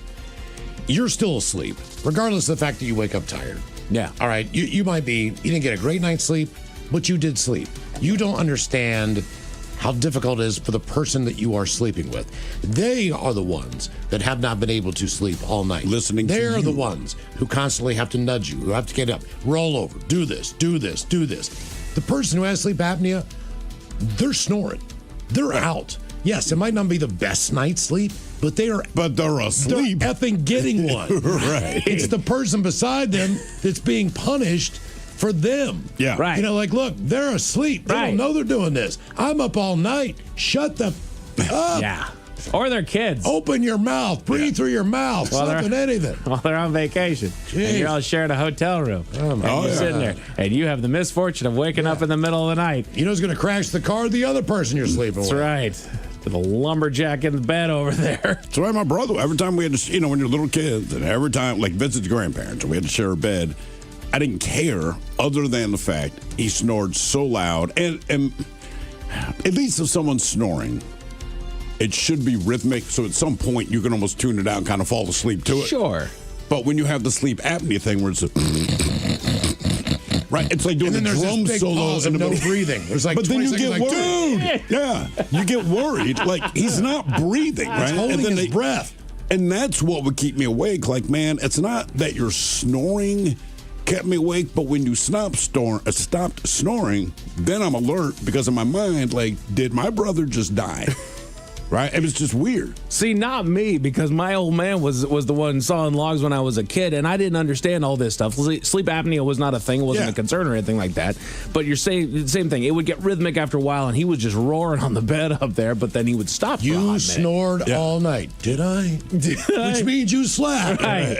But Jackass. But he would stop for a minute, and I would start to fall asleep. It was like, okay, he's finally done. And then after a good long while, and I'm back again. I'm back again. It affects your driver's license. Under Australian law, conditions which impact your ability to drive safely must be notified to the licensing authorities. Notifiable conditions include epilepsy, blindness, multiple sclerosis, heart disease. Yes, they want to know that, huh? Well, like your glasses. Good day, mate. Your glasses. I see you're blind. They drove all right in Mad Max. Heart disease and apnea. When the condition is being effectively treated, conditional licenses are granted for private and commercial drivers and pilots. Okay. Hooray. Fun facts about sleep apnea. It can lead to alterations in brain structure and function. Ongoing research is investigating the extent of this, but a recent study discovered that individuals with sleep apnea experienced a breakdown in the structural integrity of brain areas associated with behaviors and bodily functions.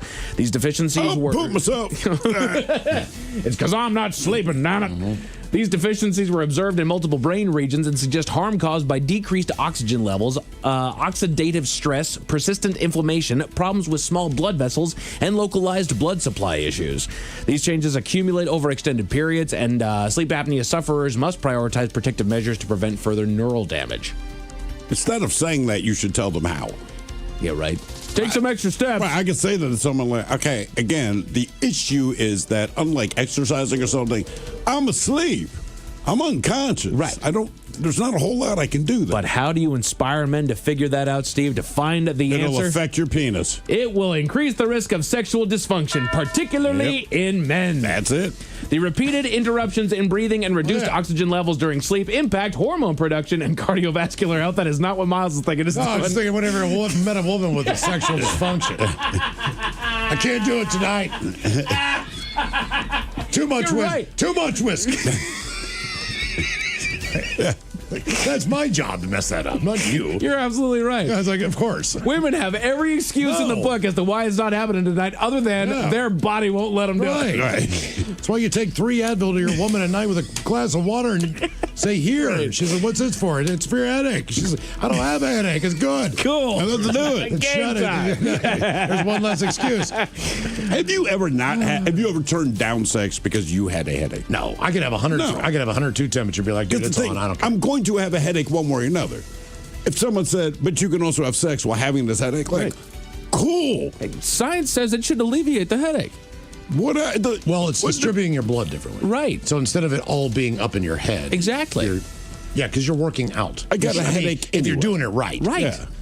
I got a headache, honey. So? You need me. You're still going to have a headache. I need help. I'm trying to get some. All right, come on. Your head's still going to hurt. Let's see here. For men, it's been associated with higher likelihood of erectile dysfunction, and in women, it can have a negative effect on the libido. Okay. Those with moderate to severe sleep apnea are 2.5 times more likely to develop cancer and 3 times more likely to die from it. Jesus. Research indicates that severe and untreated sleep apnea is linked to an elevated risk of developing certain cancers. The connection is thought to be related to factors such as intermittent hypoxia, which is reduced oxygen levels due to breathing interruptions during sleep, and inflammation, which are characteristic features of OSA. Interestingly, 80% of head and neck cancer patients also have sleep apnea. However, it's important to note that the precise I'm nature... sure that's what bugs them. Listen, you have neck cancer, but I have worse news. You have sleep apnea. Oh, my God, Doc. Thank you. I needed to know that.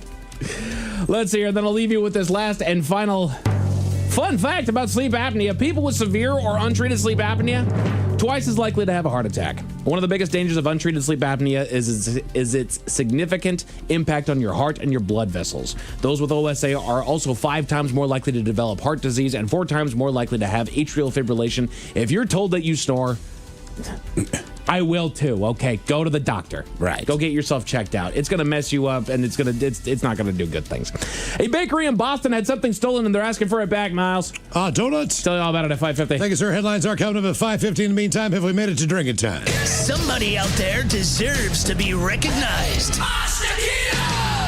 And the men's room knows just who it is. So to you, we say, bottoms up, sailor. You're the toast of our shot of the day. Drink time it is, and as usual, we head to the drink desk and Steve a Thrill Hill to find out who we're toasting. Yes, indeed. And today we toast a 50-year-old man that seems to be a part of a theme this year. And I don't know where this theme came from, but here we are. So today we toast John Stevenson of Lincolnshire, England. Now, John is a martial arts expert and a former bare-knuckle fighter. And recently, he's become an advocate to raise awareness for prostate cancer. Now, I'm not sure that he achieved that particular goal, but what he did do was pull a 2-ton French police car over 120 feet, not with his testicles like an honoree we had a little while ago, using only his penis. But wait, I'm not done. While on fire. So let me repeat this. The man tied a rope around his penis. The other guy did it with his testicles, around his penis. He pulled a 2-ton car 120 feet, but also he lit himself on fire. Now, if you're wondering, he does say, quote, "I won't lie. It did hurt quite a bit, but my mind was focused on being on fire," and that is plowed on and pulled it for about 40 meters. So once again, to raise awareness for prostate cancer, the man tied a rope around his penis and pulled a 4,000-pound car 120 feet while he was on fire. He had to have some kind of special rope that went inside so that the flames would not get into. You know what I'm saying? Like, you can't have that. I know what you're saying. You can't have it out and be on fire. I don't. No. They lit the fire on his back. I'm not. Oh, all right. Okay. Like Wish You Were Here or something. Actually, yeah. It kind of looks like Wish You Were Here. So they started the fire on his back, but obviously, as he is moving through the atmosphere, the fire is getting bigger. Right. So he's got the wang out, but he's on. Nothing about this makes sense. He pulled a 4,000-pound car with his penis while he's on fire on purpose. Nothing about that makes sense, but hey, he did it. Congratulations. So on behalf of him, check your prostate health. Jesus, age correction. There's better ways to do it, man. Do a PSA, man. There you go. NBC says the more you know. NBC does not light themselves on fire and pull a car with their penis. Maybe it's just me. But we pour this booze and we drink this booze because we think it's yummy. Yummy. So over the tongue and down the throat to party in our tummies. Down the hola bichola. All right, it's going to contest on the line now for Profile This, 206-803-ROCK. Profile This is next. All right, do you guys know how much...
From coast to coast and around the world. If it's not important, you'll hear it here. Exclusively on In Action News. Here now are Stone Ledbetter and Felix Foxworthy. Tonight, how the white spots on your nails might indicate an early death. But first, A new study on grammar found that our collective skills are declining due to technology and texting, but it has also caused a conversation as to whether or not grammar is important at all. Man, improper grammar is literally the worst. I can certainly see where you're coming from, Felix. Grammar is an important tool in our society to ensure that proper communication is clear, accurate, and avoids ambiguity. It frustrates me when people are willfully ignorant of the grammatical errors as well. I couldn't agree with you more, Stone. If I get one more test from someone saying they could care less, I will literally explode. That is certainly one of my pet peeves as well, yes. It's a fairly common mistake, as people should say that they could not care less. But, Felix, don't you know that you're... Literally, I have never been more angry in my life than when someone doesn't know the difference between there with an E-R-E, there with an I-R, and then there with apostrophe R-E. Really? Yeah, man. You've never been more angry than when someone uses the wrong iteration of the word there? It is the literal worst, Playboy. Felix, you know that you're using the word literally wrong. No, Stone, I am not. Felix, you literally are. Then I don't think you know what the word literally means, Stone. No, I do. You're the one using hyperbole to describe your reactions to improper grammar while using the term literally to exaggerate your emotional response. I literally have no idea what you're talking about. That's probably the first time you've used it properly during this broadcast. How do you know? How do I know what, Bonnie? How do you know that he's using literally improperly? Because he's exaggerating. I've yet to meet the person that actually feels that improper grammar is the worst thing in the world. Maybe he does. Yeah, man, you literally don't know how mad I get about things. Felix, don't. I know you're doing this on purpose. You literally do not. God, wait a second, Captain Grammar. You said just moments ago that if someone sends you a text saying that they could care less, that you would literally explode. Technically, you are correct. No. I'm literally correct, my friend. I've finally gotten one up on you. If you are in fact truly using the word literally properly, then you will literally explode when I send this text to you saying that I could care less, correct? That would be a literal example of the proper use of the term, Playboy. Ah, very good. Well, here I go. I'm going to send this text. That means it's curtains for you. Correct. Don't do it, Stone. Bonnie, he's not going to explode. But I finally caught him in his shenanigans. Interesting. It seems that I have gotten a text message on my phone. And yet here you stand. I can now say that you literally are a no-good, dirty, rotten...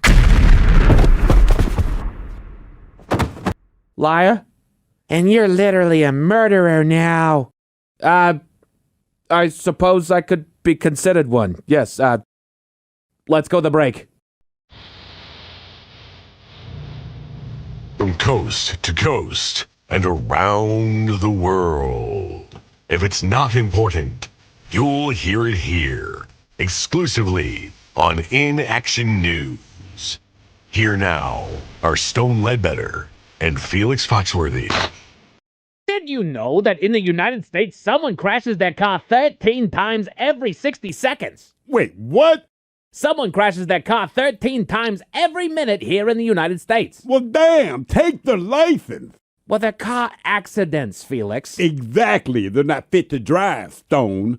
You've never been in a car accident? Of course I've been in a car accident. I've been in 3 car accidents in my entire life. Well, then you understand that accidents do happen. Yeah, about 3 times in a lifetime. But who crashes the car 13 times every 60 seconds? That is ridiculous, Stone, and I think their license should be taken away. Felix, okay, it's not the same person crashing their car 13 times every minute. You literally said someone crashes a car 13 times every 60 seconds. I didn't mean one specific person.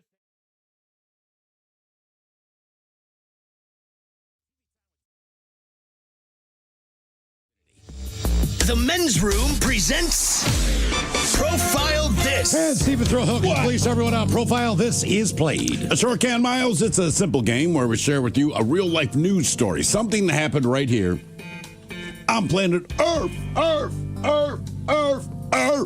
And as you listen to the story, based on the stereotypes you believe to be true of people and the decisions that people make, we'll ask you what it is you think makes the story a story.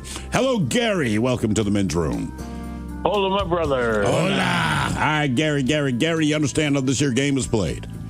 Yes, I do. Can I say something real quick? What is that? I agree with, it was Thrill that said that tomorrow should be the revenge of the sick. Yeah, I mean, look. Of what you ate on the 5th. I'm just saying, man. To me, if it's Revenge of the Sith, it should be Revenge of the Sixth. Yes, that's my Star Wars nerd. I do not care. I stand by that. Well, and yes, I will die on that nerd hill. And coming off of Cinco de Mayo as well, like let Cinco de Mayo have its own. We're going to have the Revenge of the Sixth. That's the revenge. Yeah, come on. It's like Montezuma's, but yeah. Yes. All right, Gary. Today you have your choice of one of 3 categories. Today we offer you the wonderful world of drugs. We have Bite Me, in other words, what did someone find in their food? And Find Me Today, Animalize This, where you get the animal responsible for causing the problem. Okay, so if you know me well, we're going to go with Animalize This. All right, we go to the fine state of North Carolina, where authorities are asking local residents to keep an eye out for a, quote, really big critter seen wandering loose in Durham County. Now, the Durham County Sheriff's Office said on a social media post that the, quote, new heavyweight champion was spotted in the Mason Road area, but animal services personnel were unable to locate it. The post says, quote, to put it lightly, he is a really big version of this animal. We're talking absolute unit status. He's currently living his best life on the lam, but we'd like to get him somewhere safe before he decides to move into someone's backyard permanent-like. And because it's North Carolina, permanent-like is an actual Is this quote. a pet? Could be. Okay. Now, the sheriff's office said that residents should report any sightings of it and not attempt to capture it themselves. The animal's owner is yet to be identified. Now, the Post asked residents to help come up with the nickname for the county's new 4-legged celebrity, because, again, that's how they roll in North Carolina, saying, quote, since he's clearly a local celebrity now, he needs a name fitting of his stature. Tiny feels a bit too ironic, and we know you can do better, unquote. Fine. So the question is, what is this abnormally large critter that they're looking for? Is it a pig? Is it a goat? Is it an emu? Or is it a cow? So pig, goat, emu, or cow. What is this unusually large animal that's roaming around North Carolina? Well, I heard some probable euphemisms like on the lam, etc., but unusually large. Cows are large to start with, okay? Well, I do know that. They're saying whatever this animal is, it is a bigger version than the average. Gary drop knowledge. Cows are big. I believe the term is let Gary cook. Oh, thank you. Gary is cooking. Good point, though, Gary. Well done, Gary. Yeah. All right. I'm going to go with the pig, because those things, you can get little pot bellies and they can grow up to twice their size. I'm going to go with the pig. I'm going to go with emu because they said do not approach. What do you think, Mike? It was a pig. It was an emu. It was goat a or a cow. Goat or a cow. Cows, by the way, big. The thing that got me was how big did they say that he was?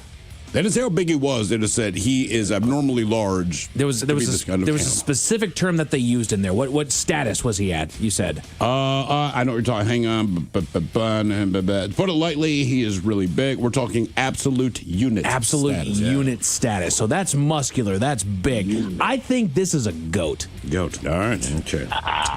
Okay, what is this animal on the loose and still on the loose, I'm assuming, in North Carolina? Is it a pig, goat, emu, or cow? We'll find out next. That was a tease. You are listening to The Men's Room.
Debauchery rolls on. You're listening to The Men's Room with Miles and Thrill. 99.9 KISW. Categories analyze this on Profile This. We go to North Carolina. There's a big critter roaming around, and it's on the loose. Big critter. It has not been located, but they're saying this guy is huge. Apparently, he works out. Yeah, whatever kind of animal it is a much larger version of this animal than the others. It's a jacked animal. Question is the animal on the loose that they still haven't found a pig, goat, emu, or a cow? And Gary, that is a question that we asked you. And I like that you pointed out that cows are big. And it turns out it was not a cow. So you were on to something. I should have let you cook because you were correct. It was not, in fact, a cow. So we start with Miles Montgomery. You went emu. Mm-hmm. Why'd you pick emu? Just because I figured they could be as big as an ostrich. Right. Don't approach. I would not approach it either. They're nasty anyway. Yep, that's what I'm saying. I would not. But they're great socks. They are great socks. No, it's a llama. I'm kidding. Mike, you went with a goat because of did. a big unit, whatever the hell we said. He was a big unit. And Gary, that leaves you. You said pig. You are correct, my man. Apparently, they're rampant there in North Carolina. Yes, they are, but that's 2 a.m., Gary. It's a different year. they believe it's owned by someone because it has been shaved, right? It's not wild, Right. but they're like, that is a shaved pig. Hey, let me see that shaved pig. Hey, baby, you know I got to get out of here for a minute. I got to go shave it. Man, that's an absolute unit right there. That is the hottest euphemism ever. Hey, let me see that shaved pig you got, girl. Hey, yeah, what are you doing, man? Just shaving my pig, bro. What are you doing? That's a shaved pig right there. Hey, man, give me I'm shaving my pig, brother. I'll call you back. I got a date, man. Give me a half hour, man. I'll be over. I'll stop in pregame. Now for all TV news all the time for TV Time with Ted. And now, because your pathetic life is confined to countless hours in front of a talking box, the Men's Room presents TV Time with Ted.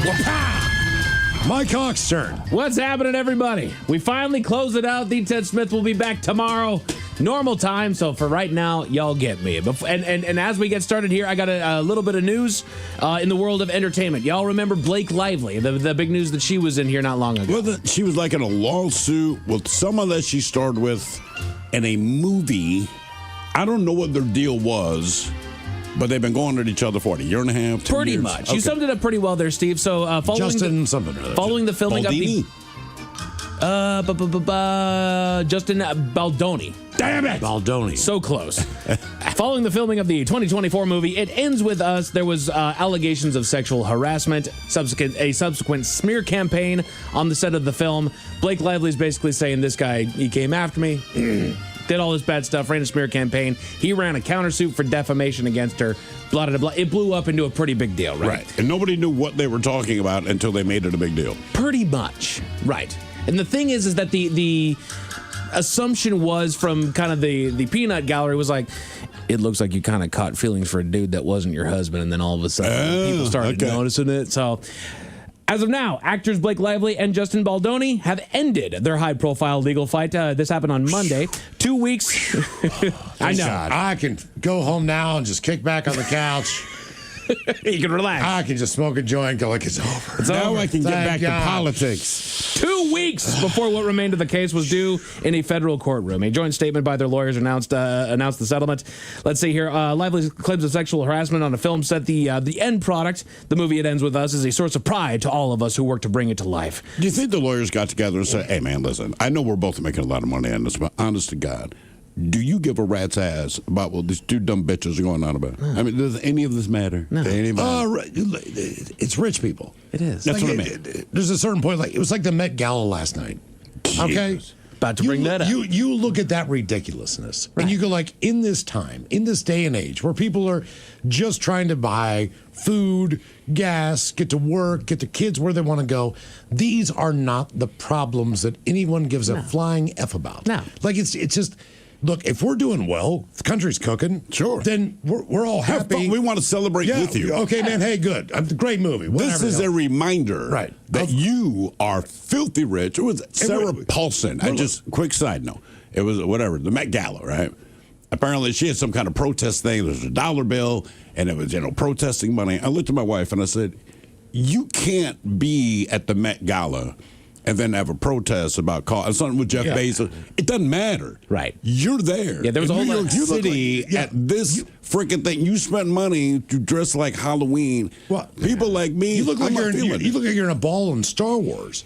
Right. Like, It does kind of look like you that. can't even eat. You can't sit down. You can't fart. You can't take a crap. Like, dude, if I'm that person and I have that, I'm like, I will politely decline, even if I was invited this year. Because for sure. look, I mean, I don't know. No, I feel you. There's more important things, right? So you know what? There's more. No, Miles, there's not. So I'm glad they're done with this. I They're can done with relax it? now. Yeah, what did they say there? We acknowledge the process presented challenges and recognize concerns raised by Ms. Lively deserve to be heard. Blah, blah, blah, blah. Even if blah. she doesn't work or her husband doesn't, I think they're going to be okay. They're going to be just fine. But she was at the Met Gala. But guess what? They all dirtied themselves by dragging this thing through the mud. You're darn right. So now everyone just, it's kind of just don't really think about it. I did not know much about her. I knew her name, right? I didn't know much about her.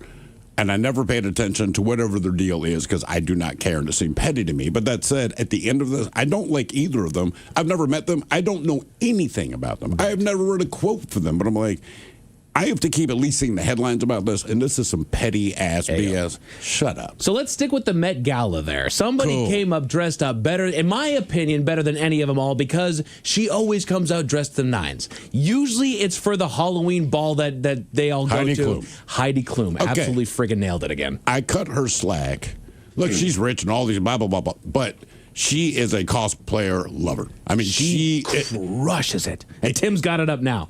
Oh, yeah. Yeah, it doesn't matter. She likes to dress up. So with this, now I'm looking at the picture that Tim put up on YouTube. That's actually dressed down for her. No kidding. Right? So she dressed up as a statue this time around. Let's be relatable. Back to that.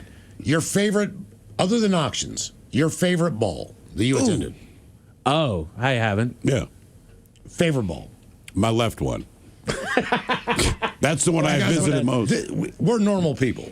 Correct. The fact that we're talking about ballrooms and balls and all this stuff, it just accentuates people that we don't even.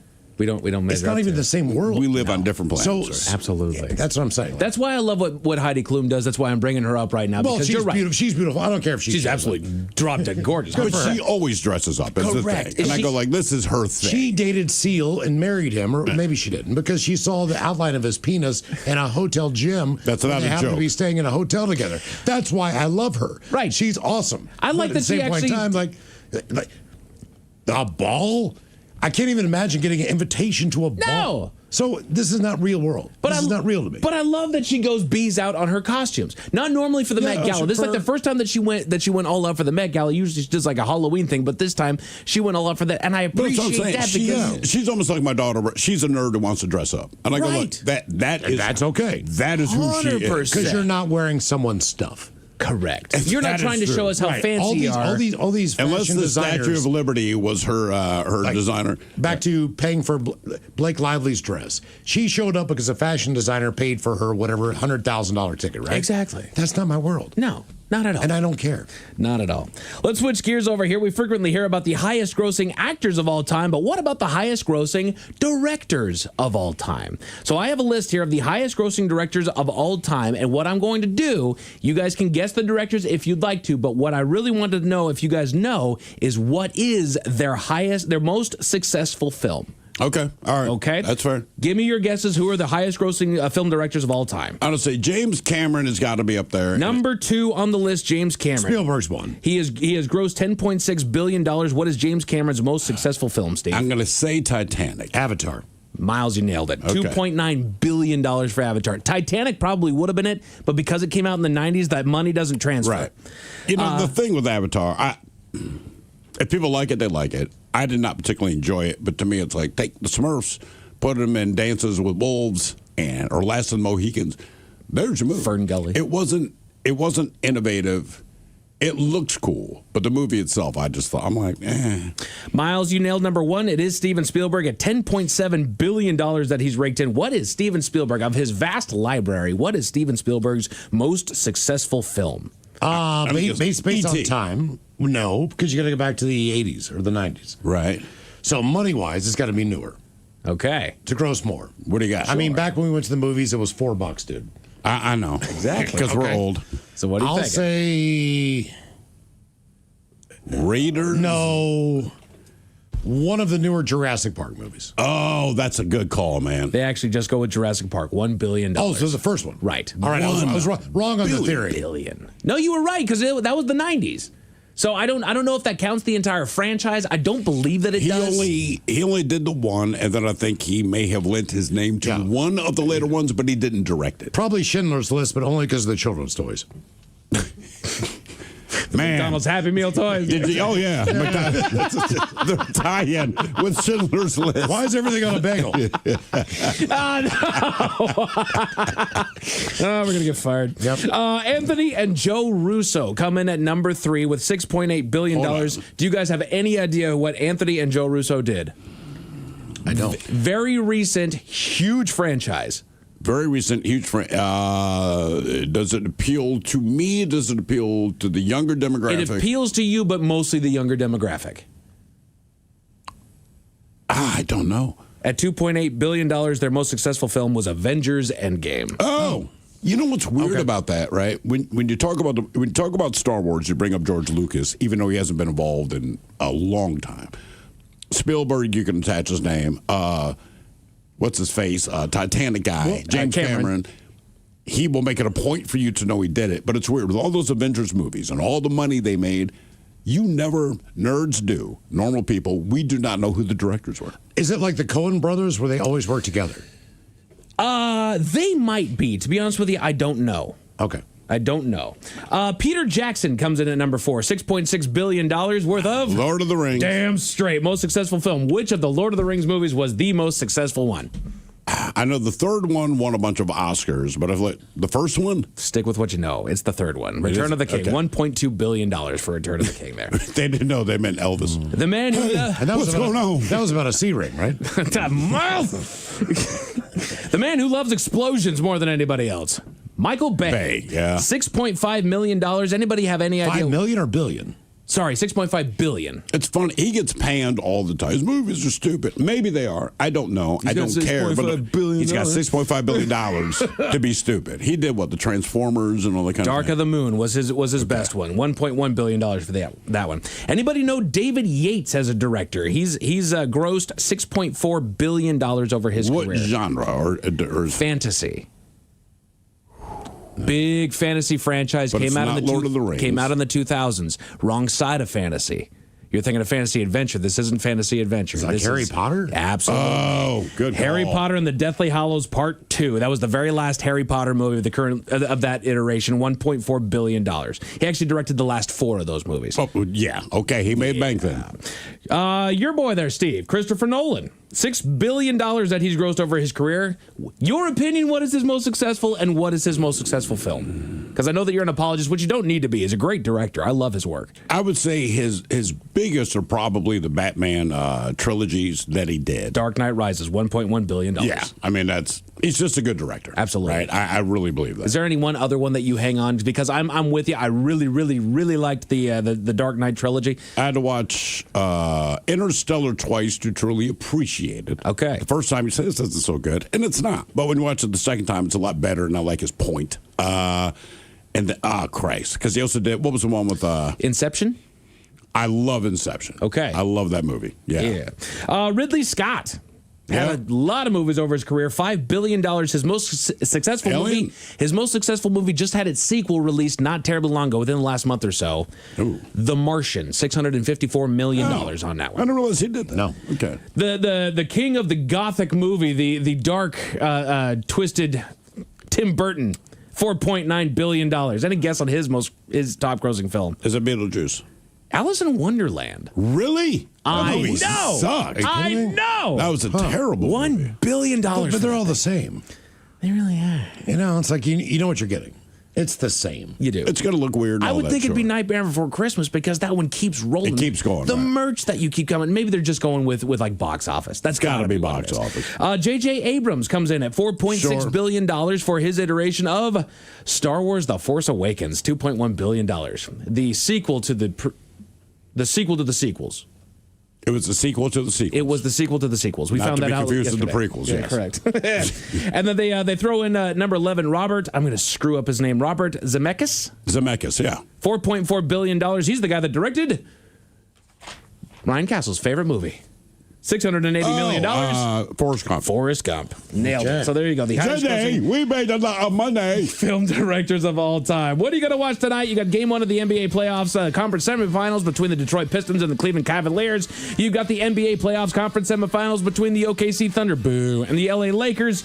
You got the first season finale of Funny AF with Kevin Hart. You've got the second season finale of NCIS Origins, and later on tonight, you got Jimmy Fallon with Justin Hartley and Maddie Kelly. You got Jimmy Kimmel with John Mulaney and Isa Gonzalez. Stephen Colbert with Barack Obama and Seth Meyers with Meg Stalter and Caro Claire Burke.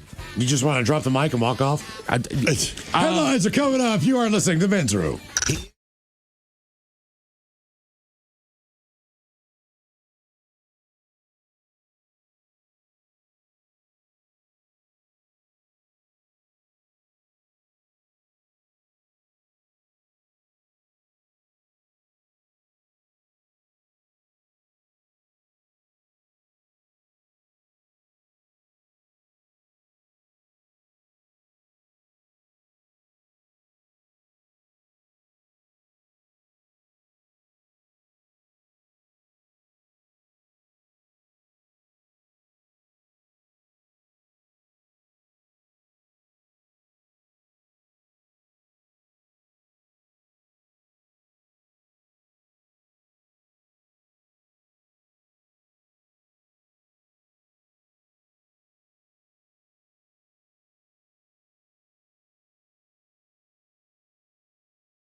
From coast to coast and around the world.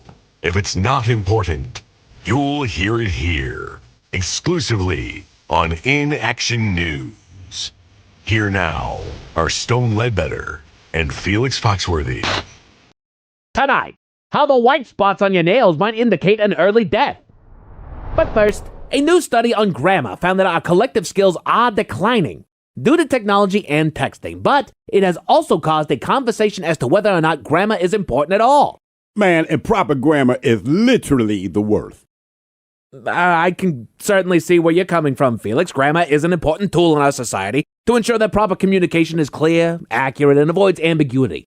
It frustrates me when people are willfully ignorant of the grammatical errors as well. I couldn't agree with you more, Stone. If I get one more test from someone saying they could care less, I will literally explode. That is certainly one of my pet peeves as well, yes. It's a fairly common mistake, as people should say that they could not care less. But, Felix, don't you know that you're... Literally, I have never been more angry in my life than when someone doesn't know the difference between there with an E-R-E, there with an I-R, and then there with apostrophe R-E. Really? Yeah, man. You've never been more angry than when someone uses the wrong iteration of the word there? It is the literal worst, Playboy. Felix, you know that you're using the word literally wrong. No, Stone, I am not. Felix, you literally are. Then I don't think you know what the word literally means, Stone. No, I do. You're the one using hyperbole to describe your reactions to improper grammar while using the term literally to exaggerate your emotional response. I literally have no idea what you're talking about. That's probably the first time you've used it properly during this broadcast. How do you know? How do I know what, Bonnie? How do you know that he's using literally improperly? Because he's exaggerating. I've yet to meet the person that actually feels that improper grammar is the worst thing in the world. Maybe he does. Yeah, man, you literally don't know how mad I get about things. Felix, don't. I know you're doing this on purpose. You literally do not. God, wait a second, Captain Grandma. You said just moments ago that if someone sent you a text saying that they could care less, that you would literally explode. Technically, you are correct. No. I'm literally correct, my friend. I've finally gotten one up on you. If you are, in fact, truly using the word literally properly, then you will literally explode when I send this text to you saying that I could care less, correct?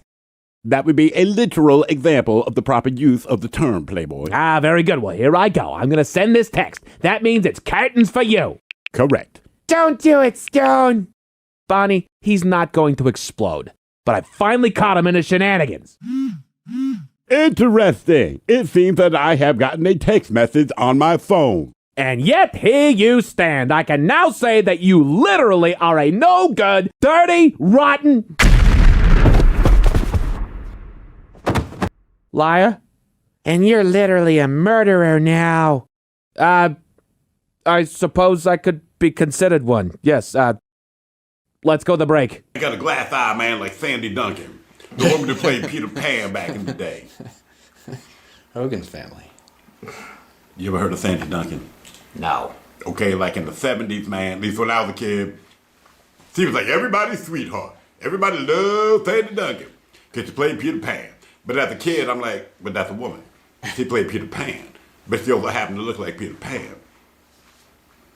And people accepted this. It was Sandy Duncan. I cannot explain it, man. Somehow she transcended all things. It's like having a man play Annie. A man did play Annie. You saw that little girl? Here we go. His name was Joseph Scacciatore. Joseph Scacciatore. Yeah, he's very sensitive about that, man. Do not mess with Joseph Scacciatore. Yeah, they had the speed of his voice. It's like, listen to go mom, do mambo. Yeah, tell your mother comes out tomorrow. Tell your mother. Tell your mother. Yeah, it's all about the mother, you know, Jersey. Of course. You ready? We're all ready. Here we go. Hello, everyone. This has been an In Action News broadcast, a Comedia Dysfunction. Watch all In Action News videos, new and old, on our YouTube channel, youtube.com/@inactionnews. And make sure you like and subscribe, man. And be sure to follow us on all your favorite social media platforms at In Action News. From coast to coast and around.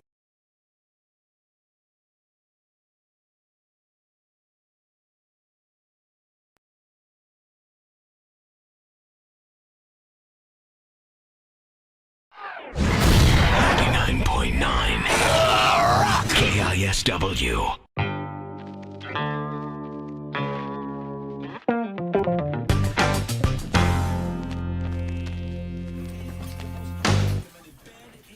I'm having trouble with the spotted dick. Just want to say for the record. See, it has heating instructions. So Ben says we can eat it cold. I say, oh, damn it. I say Ben's wrong. Sorry, Ben. Idiot. God damn it. That's what spotted dick looks like.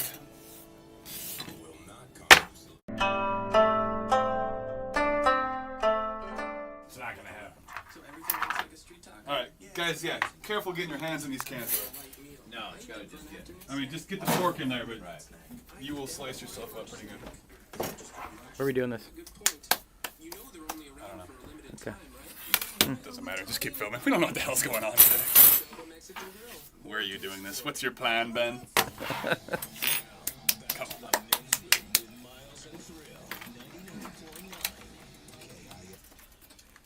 It is Rock Girl Gala Week 51 right.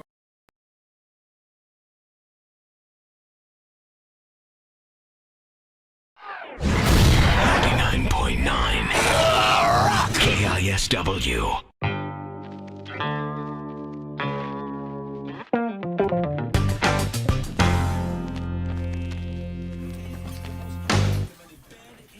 I'm having trouble with the spotted dick. Just want to say for the record. See, it has heating instructions. So Ben says we can eat it cold. I say, oh, damn it. I say Ben's wrong. Sorry, Ben.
Room returns with Miles and Thrill. Now, let's see what's happening in the real world. All right, here we go. A loose dog joins runner in a mini marathon in Minnesota. Not that kind of loose dog. Oops. Meanwhile, a Florida man goes to Chick-fil-A drive-thru to show workers his hog. A drunk Washington woman tries to run over a kid riding his bike. A bakery begs for the return of the mascot that they really did like. And a Canadian musician sues Google after AI claims he is a sex offender. It is time for your headlines. Now, it's time to hit the headlines. Here's my cock. All right, our top story, we're going to Boston, where it's time to bring someone home. A local bakery has put out a plea to the public, asking for help in bringing home their beloved mascot, Swirly.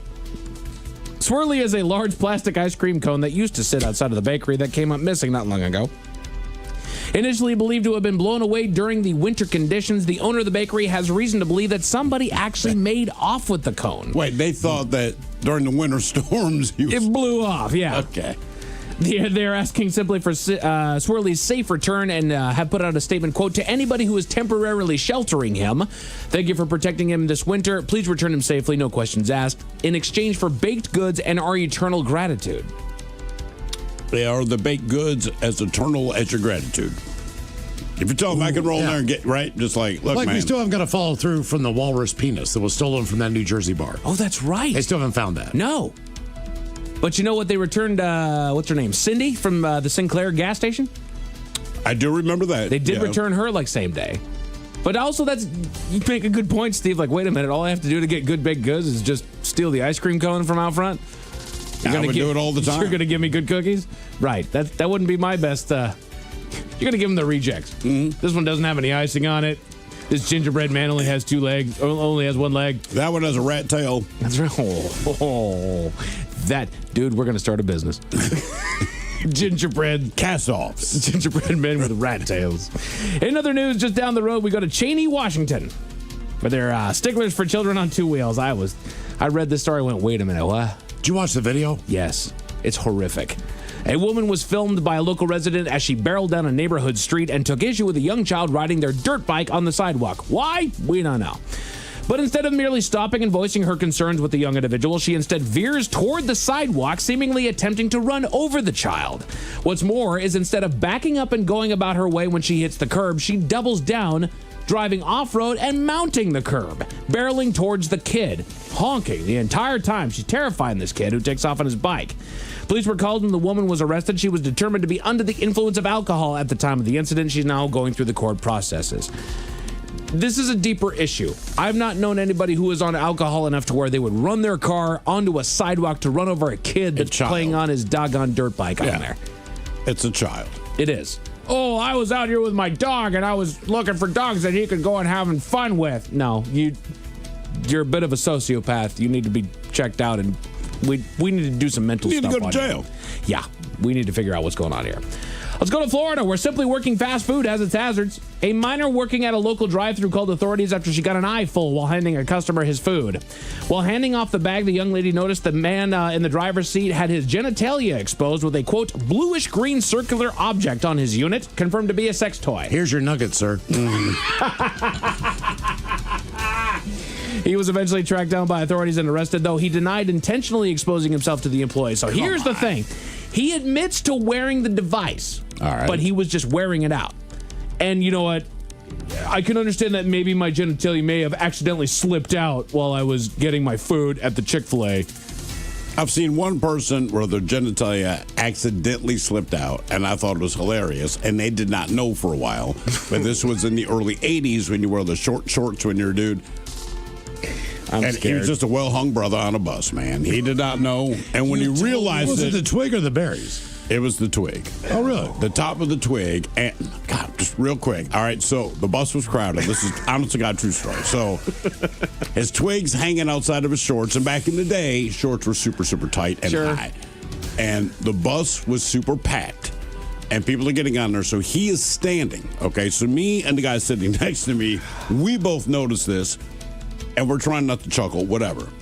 This couple gets on, and they have to sit in opposite sides of the aisle from each other. How much is peeking out here, dude? I would say from the neck up. Okay. All right, so... That's about what I thought. He has no idea. He is very gracious. He allows this woman to sit down in the seat, and as people get on the bus at each stop, people lean to let other people go by. Yeah. He knew. He did not know. We're sitting behind the woman who he allowed to sit down. So every time he kind of leaned forward, inevitably part of your body presses against her cheek. We see the moment she realizes what is happening, okay? So she pops up. She doesn't make a scene, but she insists that he take the seat. He's trying to be a gentleman. No, ma'am. No. She's like, it's fine. So he finally sits down. To give you an idea of how long ago this was, he had an Errol's Video Club bag. Anyway, he sits down. Now he's in front of us, and me and the guy, who's a complete stranger next to me, we're chuckling about all of this. We could tell the moment he realized, because we saw his shoulders kind of shoot up, and then he kind of adjusted his Errol's bag and was doing everything he could to tuck his junk back in. To cut the army helmet back? He'd been pressing up against this woman's face for probably 4 or 5 bus stops. No. It was awesome. A fiddle player from Canada is taking on Google. The artist has filed a $1.5 million lawsuit against Google, alleging that they defamed him thanks to their AI-generated content. You know how you can type something in and it'll give you a little AI-generated overview, right? It came to the man's attention that the AI-generated summary of his life and career falsely claimed that he had been convicted of multiple criminal offenses, including sexual assault, internet luring involving a child with the intention of sexually assaulting said child, and assault causing bodily harm, also listing him on the National Sex Offender Registry, according to the lawsuit, none of which is true. None of which is true. His team is holding the company liable for injuries and losses arising from the AI overview's defective design. The musician claims that he learned of the inaccurate information when a show that he was set to perform at canceled his appearance after members of the public complained, citing the misinformation that they read on Google. Google hasn't weighed in on the situation other than to say that their systems frequently improve to show the most helpful information. That is unbelievable. They're not going to speak too much on that one. They're going to leave that. Men's Room Sports, as we talked, you've got playoff basketball on NBC and Peacock tonight, playoff hockey on ESPN, and baseball on TBS and True TV. The Mariners look to put the series against the Braves away tonight after a good win last night. First pitch is at 6:40 over on Mariners TV. As far as your weather, should be clear to partly cloudy tonight with a low of 52. Tomorrow we're looking at mostly cloudy skies with a high right around 67. There it is. That's it for your headlines. With that, Mike Hawkins out. Tomorrow, the return of Who Sucks Less on Miami Tennis back. Oh, yeah, that's right. As well, yeah. Lovely Jolene up in just seconds. Yes, indeed. It is all true. But in the meantime, well, we be all about this bitch. So until tomorrow, please do what you do best. And for Aletha's sake, stay beautiful. The Men's Room has been taped before a live studio audience. Wardrobe and makeup provided by Mantastic Limited. This has been a presentation of the Men's Room Radio Network.